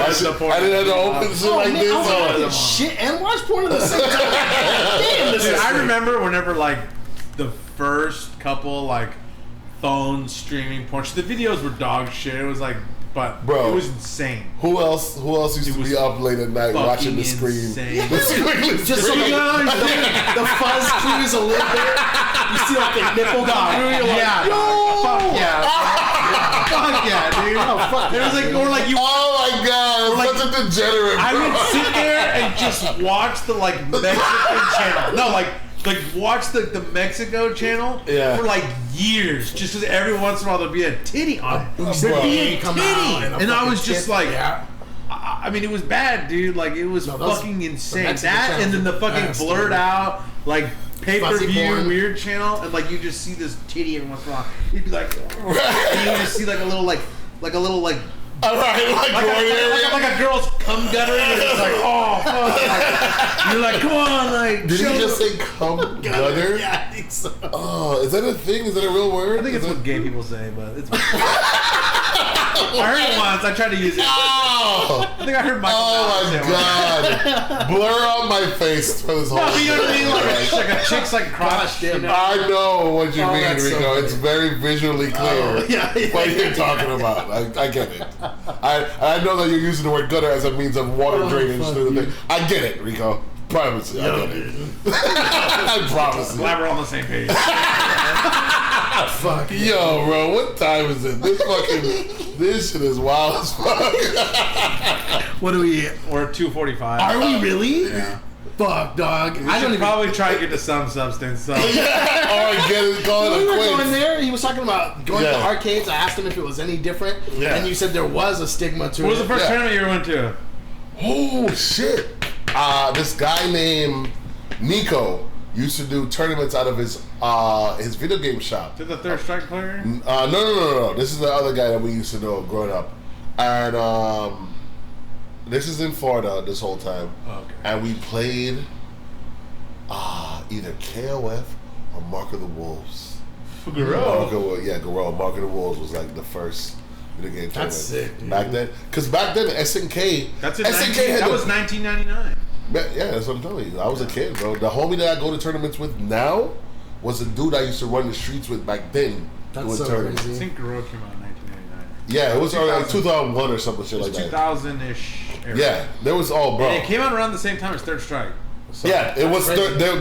Yo, SNK and Capcom had a real fucking rivalry, and I thought SNK had the better line. Yo, the KOF. I remember when lineup- we were all kids, people would, there would be like a thing, we're like, we like SNK. Yeah, there was a Capcom real game. shit. What's like that? There Like was all real- of them. Bro, KOF 94, when that shit came out and it was banging in the arcades, Hawinya, Pa, Kaiser, what, screw up, Pa. Like, you'd hear that shit through the arcade. And only thing that was dope about Capcom you'd hear is the Hadouken, and that was it. You know what I mean? But like, yeah, bro, it was real shit that was going on. And I've that, always liked King of Fighter characters, dude. I've they were always thought they so were much cool. personality. Yeah. So much Real personality. Talk. Real talk. So like, yeah, man. So like, growing up doing that shit, bro. Or it'd be like Tiger, Yeah, Tiger, exactly. Fucking. Fuck, man. I remember winning some of those local tournaments, and then You won some of those? Oh yeah, Are you of good course. at Garou? Yeah. Can Go- you beat no, let me Jason say. Mack, bro? Can I beat Ray J? Nah, fuck Jason. I'll be pulling Jason's controller out to beat him. Jason, no. He'll take your lunch money. I was no. We were all bush league good, bro. We could beat the neighborhood fools. I like that. Oh, okay. You know what I mean? Like, I was bush league good. Hell yeah, I was bush league good because I was getting my ass beat by the homie that was beating me 50-2. So when I ran into some randoms, You that I would bodied them. fuck them up. Fuck them Is up. it- Why are you jumping? Get out of here. What's a better feeling, you think? Beating somebody with substance or just mopping fools up? I'm still like that. I like mopping fools up. I don't know why. Here's the thing. I've grown to respect the mopping fools up thing. I respect beating somebody that of your skill level. To be able to constantly beat somebody that is as random as shit takes skill as well. I respect hard, that. I dude. You respect that. cannot, bro. If somebody does empty jump super and he didn't mean to do it, You did or- that shit to me. The last time we played fucking. The last time we played a TTI Super 4, you empty jump fucking corkscrew ultra. I'm like, what the fuck? I hit you, right? Yeah.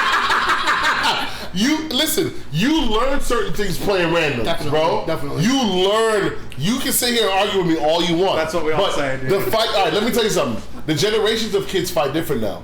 Y'all fight different. Y'all fight with numbers. You fight with. I don't. What are you talking about? That's not me. Rico, you are an old soul. Shut the fuck up. It doesn't apply to you. Okay. You still play Alpha 2. None of these motherfuckers play There's Alpha 2. no frame data for that. No, right. So these dudes play with frame data. They play with what's safe and blah, blah, blah. Back in our days, the Valle peoples, the Steve Harrison, we played on instinct. Yeah. We played on what we felt like you were going to do something, or when we read the person. We didn't give a fuck who you played. We would play you because I'm playing you. I'm not playing the game and the character and you. I'm not playing the matchup. Now, right. Here, now in this day and age, they play matchup, they play character, they play pluses and minuses, like all this other shit. Why was Cody such a good character back in Street Fighter 4? Frame traps, bitch. Because you are going to try to hit a button, and I'm plus, I'm going to fuck you up for it, and that's it. You know what I mean? Frame traps is a big deal. That's why Smug did so good with fucking Bob. Yeah.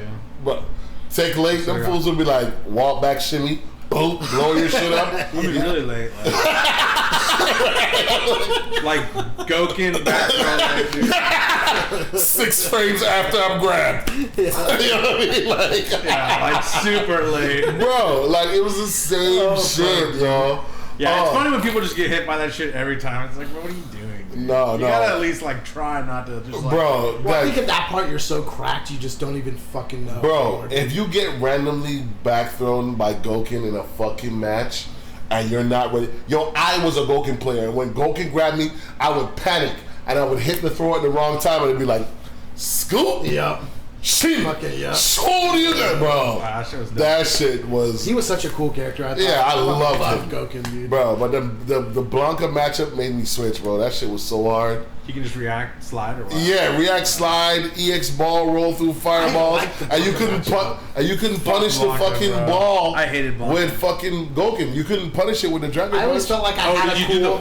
Yeah, he'd be able to block. On a blocked Blanca ball, I could ult with Abel. I always thought that was the coolest fucking shit because it kept them humble a little bit. Where they're like, "Oh, can't you step kick punish it?" Or I think so. I think fuck out of here, bro. You had options. That was the only matchup though where he had options. Every other matchup was like, "Oh, people can do fake combos on you because your hitbox is so goddamn." Bro, you suffered the same shit I did when I played fucking Dudley. Bro, the square hitbox shit. What is that a real cross up? You hit the back of my neck. Why are you in front of me, bro? Fuck out of here. That was the one thing I hated about 4. I loved 4, but I hated the fucking ambiguous situational shit. Like what V-Ryu used to do with Makoto when he would knock you down a certain way and then he would do the ultra and you wouldn't know which way to block the fucking the Abare Sumami or whatever the fuck it's called. I'm like, bro. You just lost 50% off a sweep. He swept you, and then you're like, "Fuck! What am I gonna do right now?" Yeah, just dumb mix-up shit. Yeah, bro, that shit was terrible. But no, man, like I think sometimes it's good. The skill, but that's the thing, right? Like if you had to like, it's weird. It sounds stupid, but like, of course, the greatest game ever made, Alpha 2. Like if you spend a meter on a sweet alpha counter, right? Yeah. And it lands. A lot of characters got dirty cross-ups off of that. Yeah. And otherwise, you kind of know which side it is.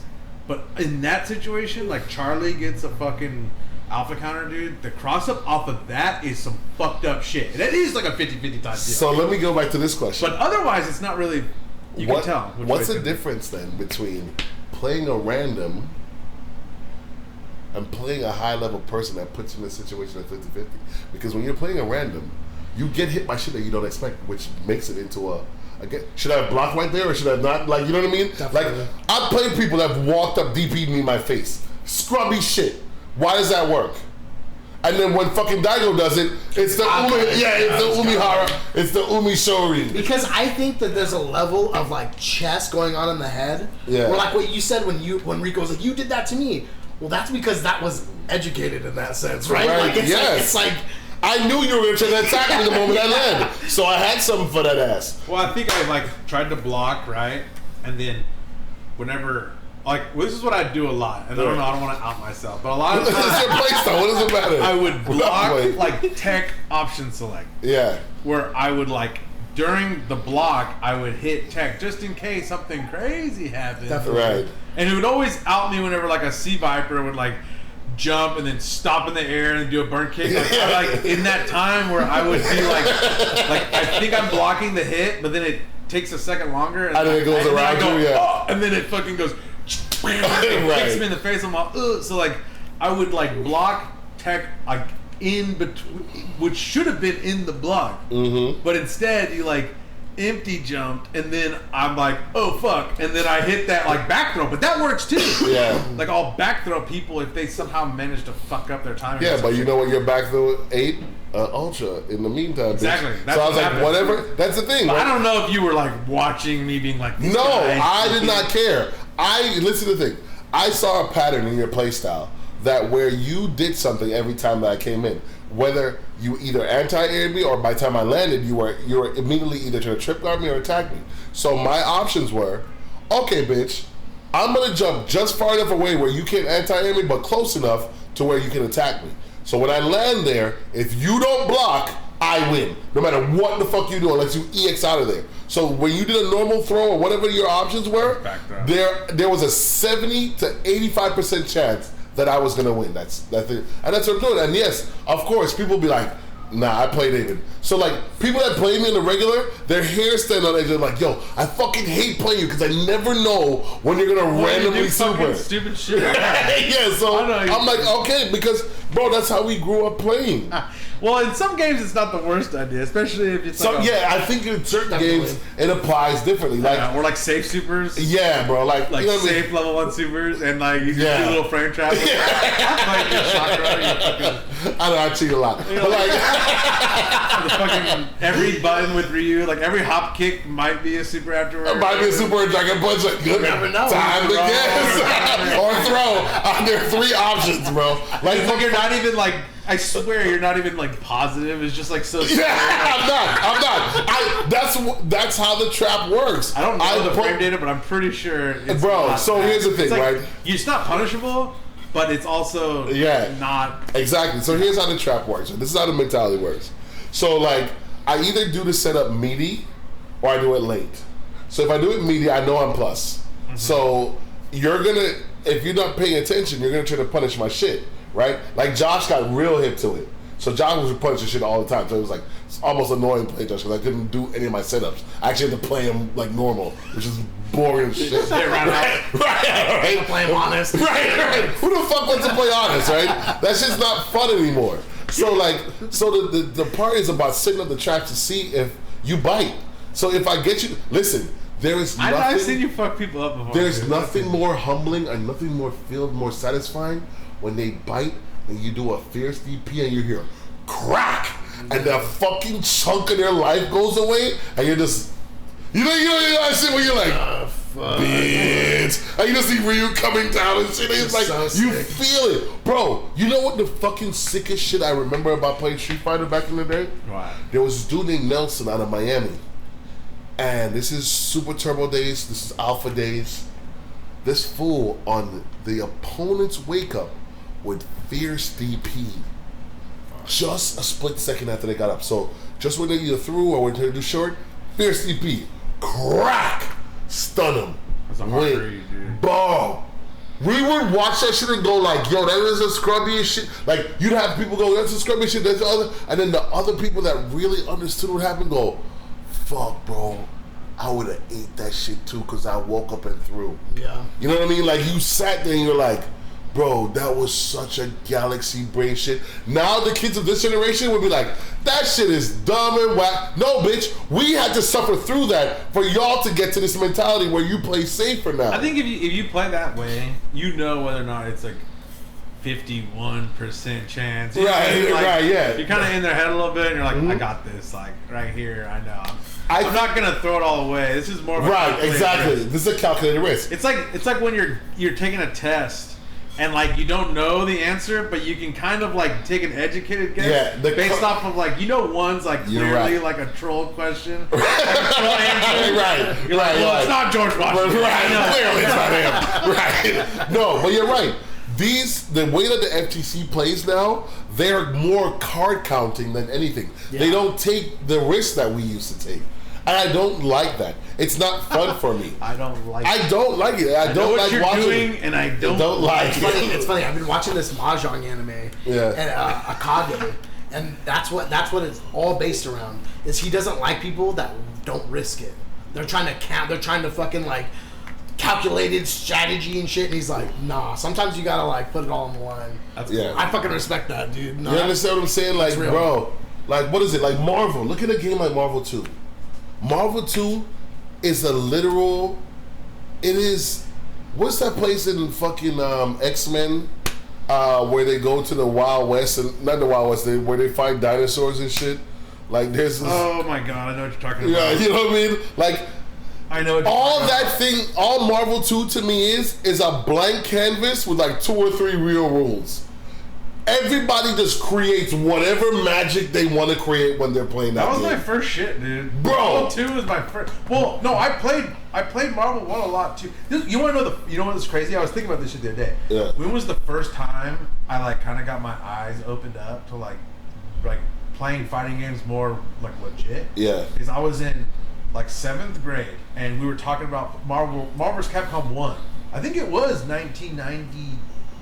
No, it might have been 2000. I was in 7th grade, maybe. I don't know. It doesn't matter.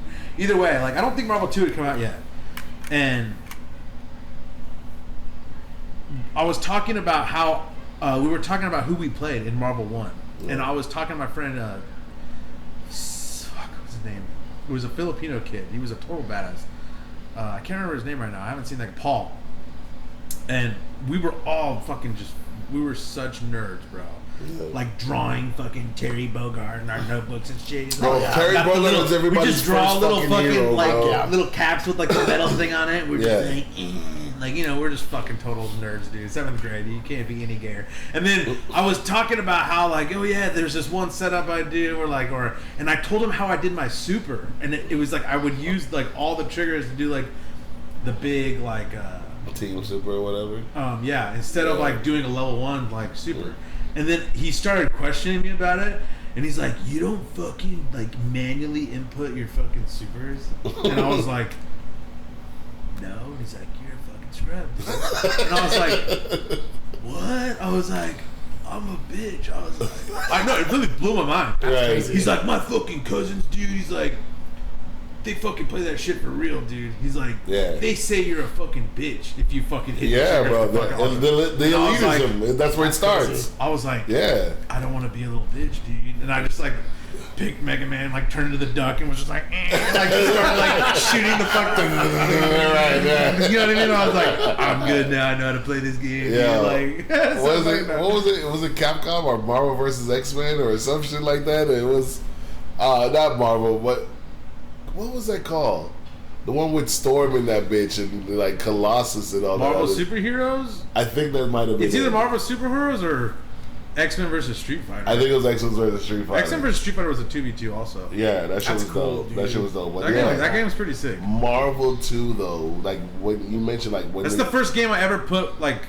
I probably put 1,000 hours into Marvel 2. Bro, when you mentioned Marvel 2, I played that shit a lot. When you said what was the game that made you realize the FGC and all this other shit? We were playing at a local arcade and this random shows up, bro.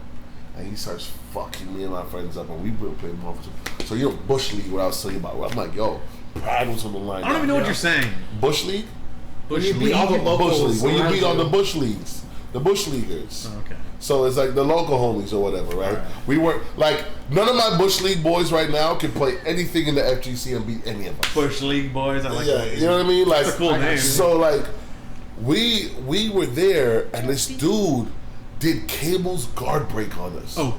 And we had no idea. I was like, I'm blocking. Why the fuck is this character? Why is Gambit falling and not fucking blocking? And I'm like, why is this not working? And every time he killed a character, pow, boom, and shoot the shit out of it. I'm like, what the fuck, bro? That was cheap as fuck. Bro, when I heard the story about they found the fucking hyper viper beam and like within 45 minutes of the game coming out. You know that? Yeah, you know that it was here in San Diego, right? You combo them?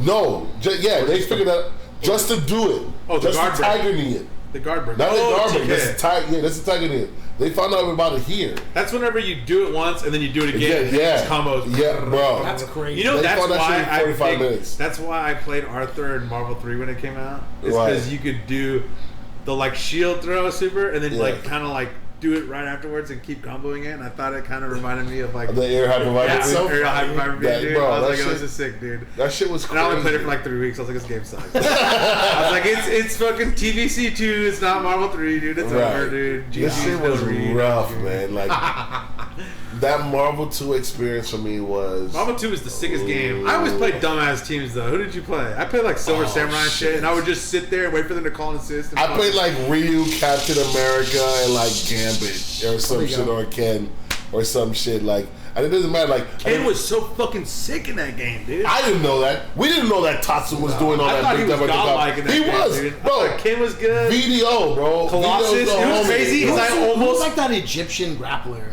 Arkin. Oh yeah, I know what you're talking about. Played the that. mummy. I love that fucking. That guy's name is fucking.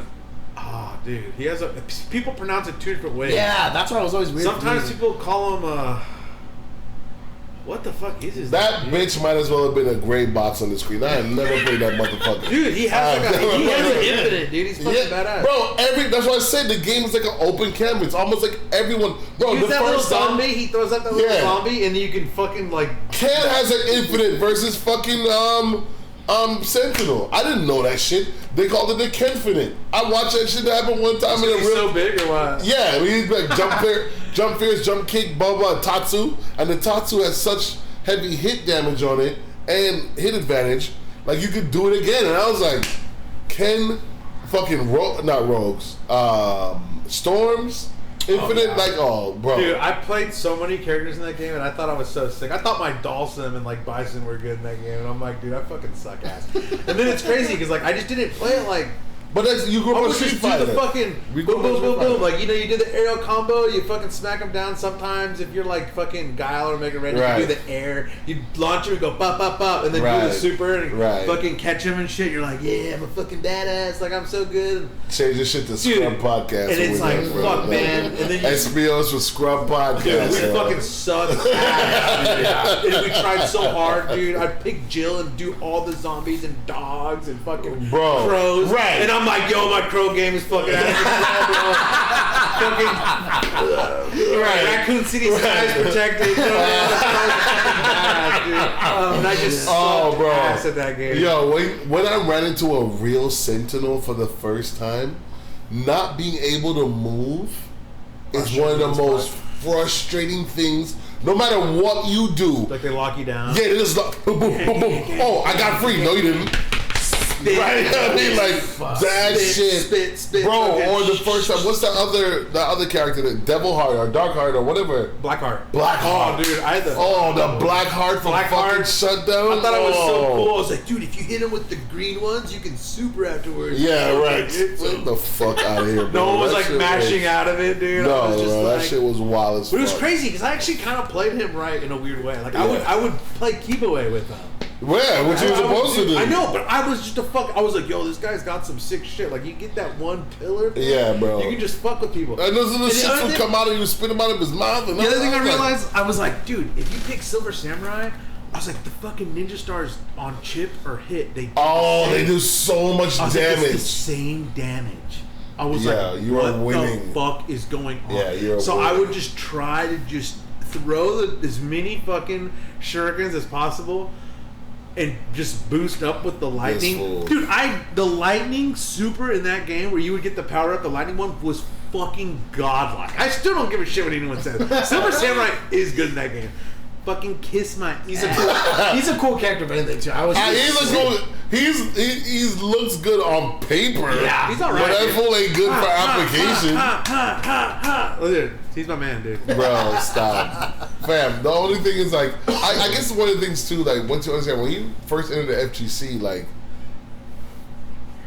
there was never the 6 characters. Like everybody played all the characters, all that shit, and then the shit evolved. There was the Justin Wongs and the Yipes and the fucking Sanford Kellys and the Mega Man 360, right? And Mike Ross and like real Mike. Like, well, I forgot Mike Ross actually had a video game name back then before he changed it to Mike Ross. And then like Combo Fiend and fucking Valle, bro. Valle used to like. That's why I said when I hear some of these young things talk, I'm like, shut up, shut the fuck up. You don't know what you're talking about. You don't know what you've seen. They're good at Valle's the best Ryu player. Bro, Valle will dog walk you in Tekken. Don't run your mouth. He plays everything. Like what are you talking about? Like, you know nothing about these dudes and their gaming history and all this other shit, bro. Like, people just run their mouth and they don't really know the real history of the FGC. So, like, when you're asking these questions, I'm like, yo, this shit is bringing up a lot of stuff that's fun, but I'm on Twitter and I'm reading this stuff. You gotta get on Twitter, bro. What are you doing? Possibly. What the fuck are you doing? Possibly, man. Are you just like trying to take years off your life, dude? Are you just like fucking poisoning your fucking soul? I don't know. You're talking about alcohol on Twitter. Your brain cells are dying from cancer right now. Dude, I mean, what are we doing? Like, Twitter, bro? Come on. No, the scene's changed a lot, man. Even from the time we started, it's like it used to be more of a place where people played, and I feel like there's just not too many players anymore. People don't play anymore. Yeah, people don't play. Well, there's nowhere to play. Hey, when are you bringing back fucking That's the main some thing, shit, yeah. dog? That's the last thing we're gonna talk about. All right. When is San Diego? When do the guys from San Diego don't have to drive to some North County, NorCal, like- fucking not NorCal, but North County like comic shop to play games, bro? Oh wow. When are we gonna So you get say- back up with the fucking the triads over there at fucking what's it called? You know what I'm talking about. Yeah, bro. I don't know. Bro, you reminded me of shit. When I met Cody and them, bro, they were in a comic book store down in fucking like National City and shit like that. I think it was Comic Odyssey or some shit like that. I don't remember. In 09? Yeah, bro. Yeah, bro. Like that's before we even. I didn't even know what TTF was. But fuck. To answer your question, man, it's too risky right now. And it's not worth it. Like motherfuckers are making comments about like, yo, people got COVID when they went to CEO or whatever. Like the only thing that you could sensibly do in this particular climate is an invitational, because that way you have more control over the people that are coming and the people that will be there. How many people do you think are gonna come? Like no We're talking one. about just weeklies. Doing weekly? Shit. Bro. I think at this point, dude, we're all adults. Like we know what the risks are of. But you don't COVID want. and shit? Here's the thing: you can talk all that shit all you want, but when you're that TO, you don't want that stigma of bitch. You did a tournament and somebody made a car disease and eventually died because of it. Like What? That's Someone not the way that eventually, like down the line. Yeah, no one bro, at a like- fucking tournament's gonna die from COVID, bro.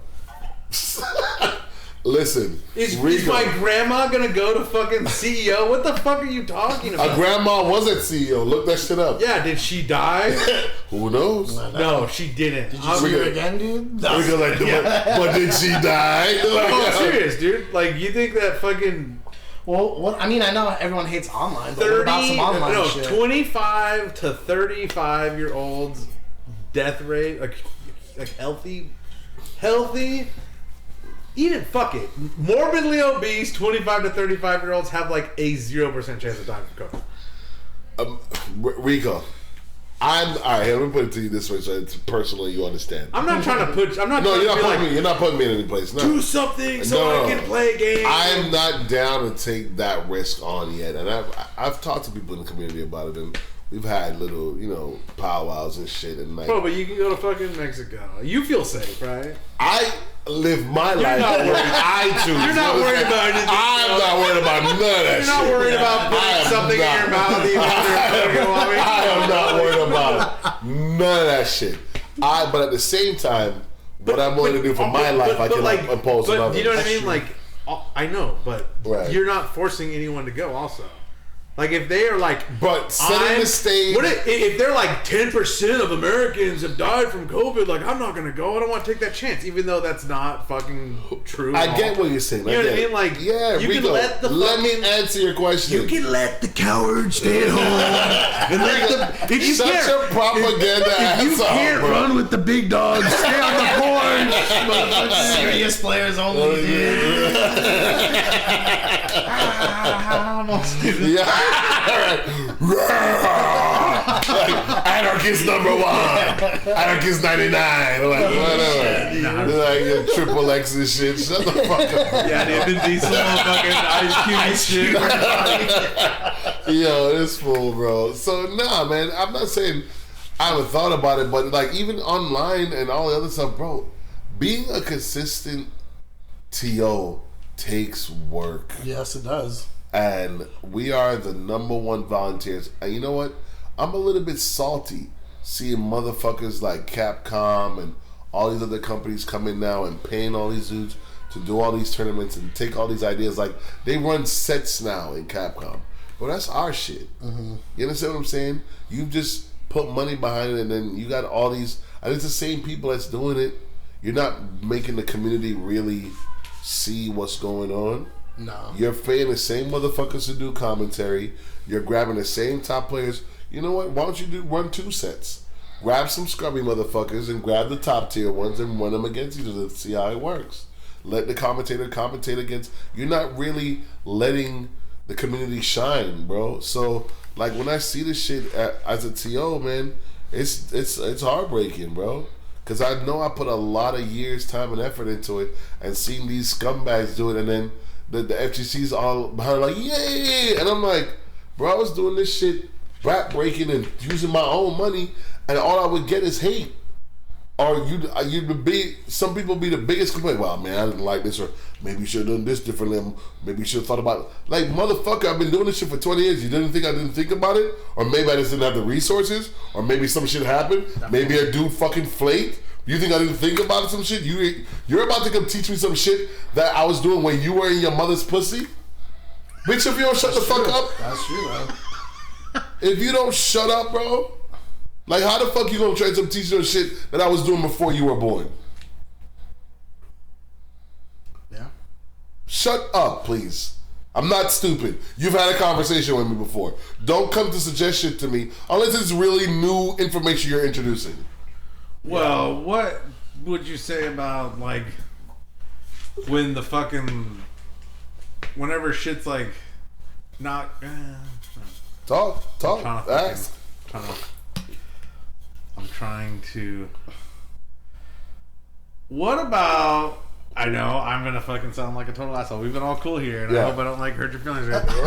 But remember, whenever the day before, was it the day before the Hyperbomb Stage 3, whatever? And I was like, bro, you can't start this shit at 10 o'clock because there's not that many people that signed up for it. And then you were like, you're still in your mama's pussy. And I was like, what? Right. And then, you know. But, all right, so here's the thing, right? Have I thought about it? Of course. Well, you got to talk about how long do I have the room for? What time do I have time to set up and break down and all this other shit, right? Yeah. All that has to be factored in. You're talking about, all right, people are signed up, and I think it was the one where... was it the one before, or was it the one in September where TwitchCon was also going on? It was the TwitchCon one. Yeah, so it was a TwitchCon one. So I understand where you were coming from. You're like, people might come over from a TwitchCon. And right. Could be No, but not only that. Let me tell you what else happened. Two shits fucked me up on that tournament. On some real shit. Valle did a tournament like within 2 weeks of it. And then fucking... what's the arcade that Watson run again? Super Arcade was shutting down that weekend. Its final shit. And the weekend before, my homie VDO had come into town, and we had driven up there and saw them people. And everybody who I talked to that was gonna be able to come canceled. There was like over 50 people that canceled. We were like, bro, we can't go. That's the same weekend Watson shit's going on. And that was not in the books at all. Then when we planned that shit, it wasn't there. Watson randomly changed the date because, of course, he was going through his financial shit. No hate on him. It was just a luck of the draw. Yeah, just where it worked out, bro. Yeah. You know what I mean? So, like, all the homies from Wednesday Night Fights and the people that went to Super Arcade that would have been down to come were like, bro, I can't make it. I can't hate him. I was just at Watson's Arcade the weekend before, so I know that was the Marvel tournament that happened, the Marvel 2 tournament. So I completely get why people would go there, bro. Definitely. You know what I mean? So like, I was a victim of circumstance one, and two, yeah, maybe you're right. Maybe we should plan, and this is a lesson learned. Maybe I should plan the schedule more around the community, which is fucking San Diego, which is a bunch of dickheads that don't get up before 12. You get what I'm saying? Wake the fuck up. Shots fired, dude. You know what I mean? Like, real shit. Like, what the fuck are you talking about? But here's the thing, right? And this is why I talk shit. Because you motherfuckers will get up for Evo, you'll get up for West Coast Warzone, you'll get up for South, you know what I mean? What is it, SoCal Regionals? But when it's me and Cody and other shit, y'all motherfuckers ain't getting up. Suck my dick. It's because you're black, dude. Yeah, probably. Right here, high five, bro. You know what I mean? Real shit. No, that's true. You know what I mean? Like, fuck those motherfuckers, man. Like, people go through so much to bring shit to your hood, and then you talk shit. I know. Well, you know, I always had fun of those things. But bro, I mean, yeah, bro. Hey, the Alpha 2 tournament was sick as fuck. What did I always tell you about that, though? What? I told you that you had something. Even when you were doing the dollar tournaments at Cody's, I was like, bro, you've captured a piece of the FGC that you can't let it. You have to make this tournament an elite shit. You got to do that shit like Red Bull after a while. Well, he's been talking about doing it for New Year's too. Because honestly, real talk, in January, I'm gonna do something. I'm gonna have a kickback on New Year's Eve. Yeah, you're invited. Yeah, up at the house. Okay. Bring a car full of fucking senoritas from fucking down south. Bring all the Bush babies, dude. This dude, bro. Bring that like 18-year-old girl who's looking for weed or whatever.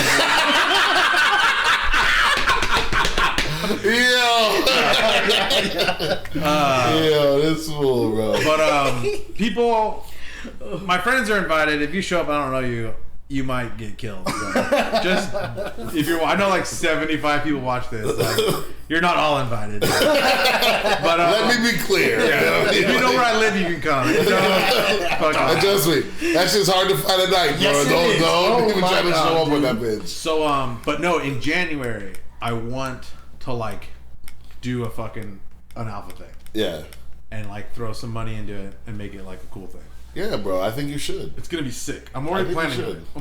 Well, I think what he's saying is right too, because I don't want to say it's dying, but some of those games are dying. Some of those games no one even plays anymore. Yeah. So for someone to at least to have something that's physical, because like online there's all this stupid shit now, but it's like.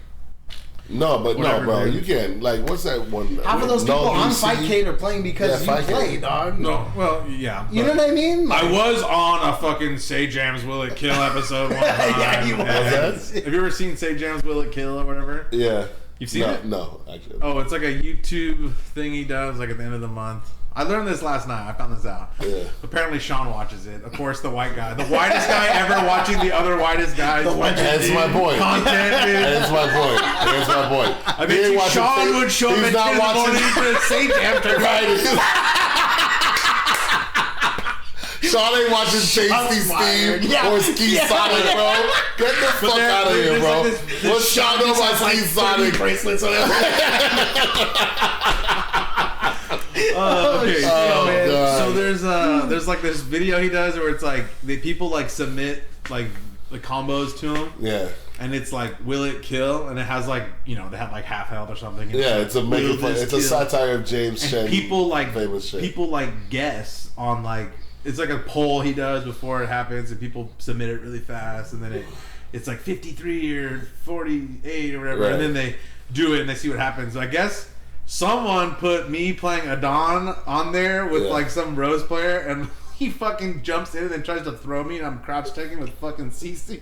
Yeah. And I just fucking... And I didn't even have 3 bars, bro. It was 2 bars, and I fucking killed him. He had like 60% of it. That's so crazy. And I was just... And then I can't remember if people thought it was going to kill or not, but I think he said it was going to kill, and I could have killed him twice with that much fucking... You see his face? This is pain that you're looking at. Let me tell you something. It has 10 million views on the internet. You spent all that money on fucking... Shut the fuck up. You don't know how bad it feels to be up in Alpha 2, up 60-70%, and a full fucking custom combo activates on you and kills you with no life left. What are you standing up for? Right. You were literally, all you did was stand up. Oh, you just lost. What the fuck? Shook his hand. He's watching it happen. No, the character. So like if the character's standing and he fucking activates, you can't block. You're fucked, bro. Dude. And if he sweeps you, you can get out of that sometimes. So, bro, maybe you're getting out of it 30% of the times. Well, if you're prepared. No, well. If you're prepared.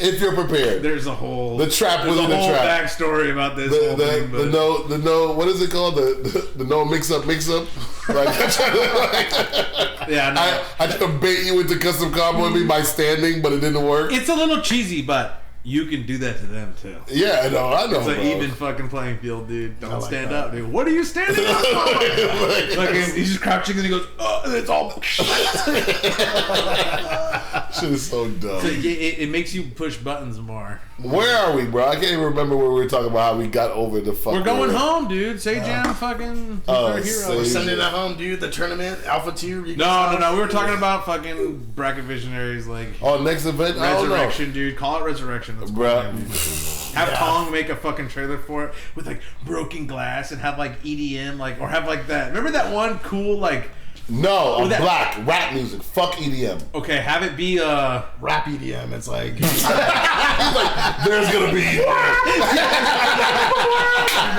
trap music and shit. It's just like some fucking bad. Yeah, dude, that'd be sick. I'm sure there's some like Biggie Smalls. Fucking I know, right? Some sick ass remix. You know, like the fucking Grey album. You know what I mean? Like some crazy. Or when fucking Jay-Z and what is it? What was it that group? Jay-Z and why the fucking Gangstar and like Rico, you are a man outside of time, bro. You don't. What do you know about Gangstar? What do you know about work, dog? What do you know about work, dog? You know what I mean? What do you know about Guru, bro? Yeah, dude, Guru Premier, dog. Come on, man, DJ Premier. What do you know about this stuff? This is the longest podcast I've ever Yeah, let's cut it, bro. Let's cut it. But like, bro, what do you know about this shit? Thanks for coming on. Oh man, thank you for having me. I had no idea what we were gonna talk about. I think this shit is the best shit ever. I'm glad you had a good time. No, that was fucking epic, dude. Yeah, well, everybody, till next week, dude. Later, guys. Later. Outro. Fucking peace. This fool.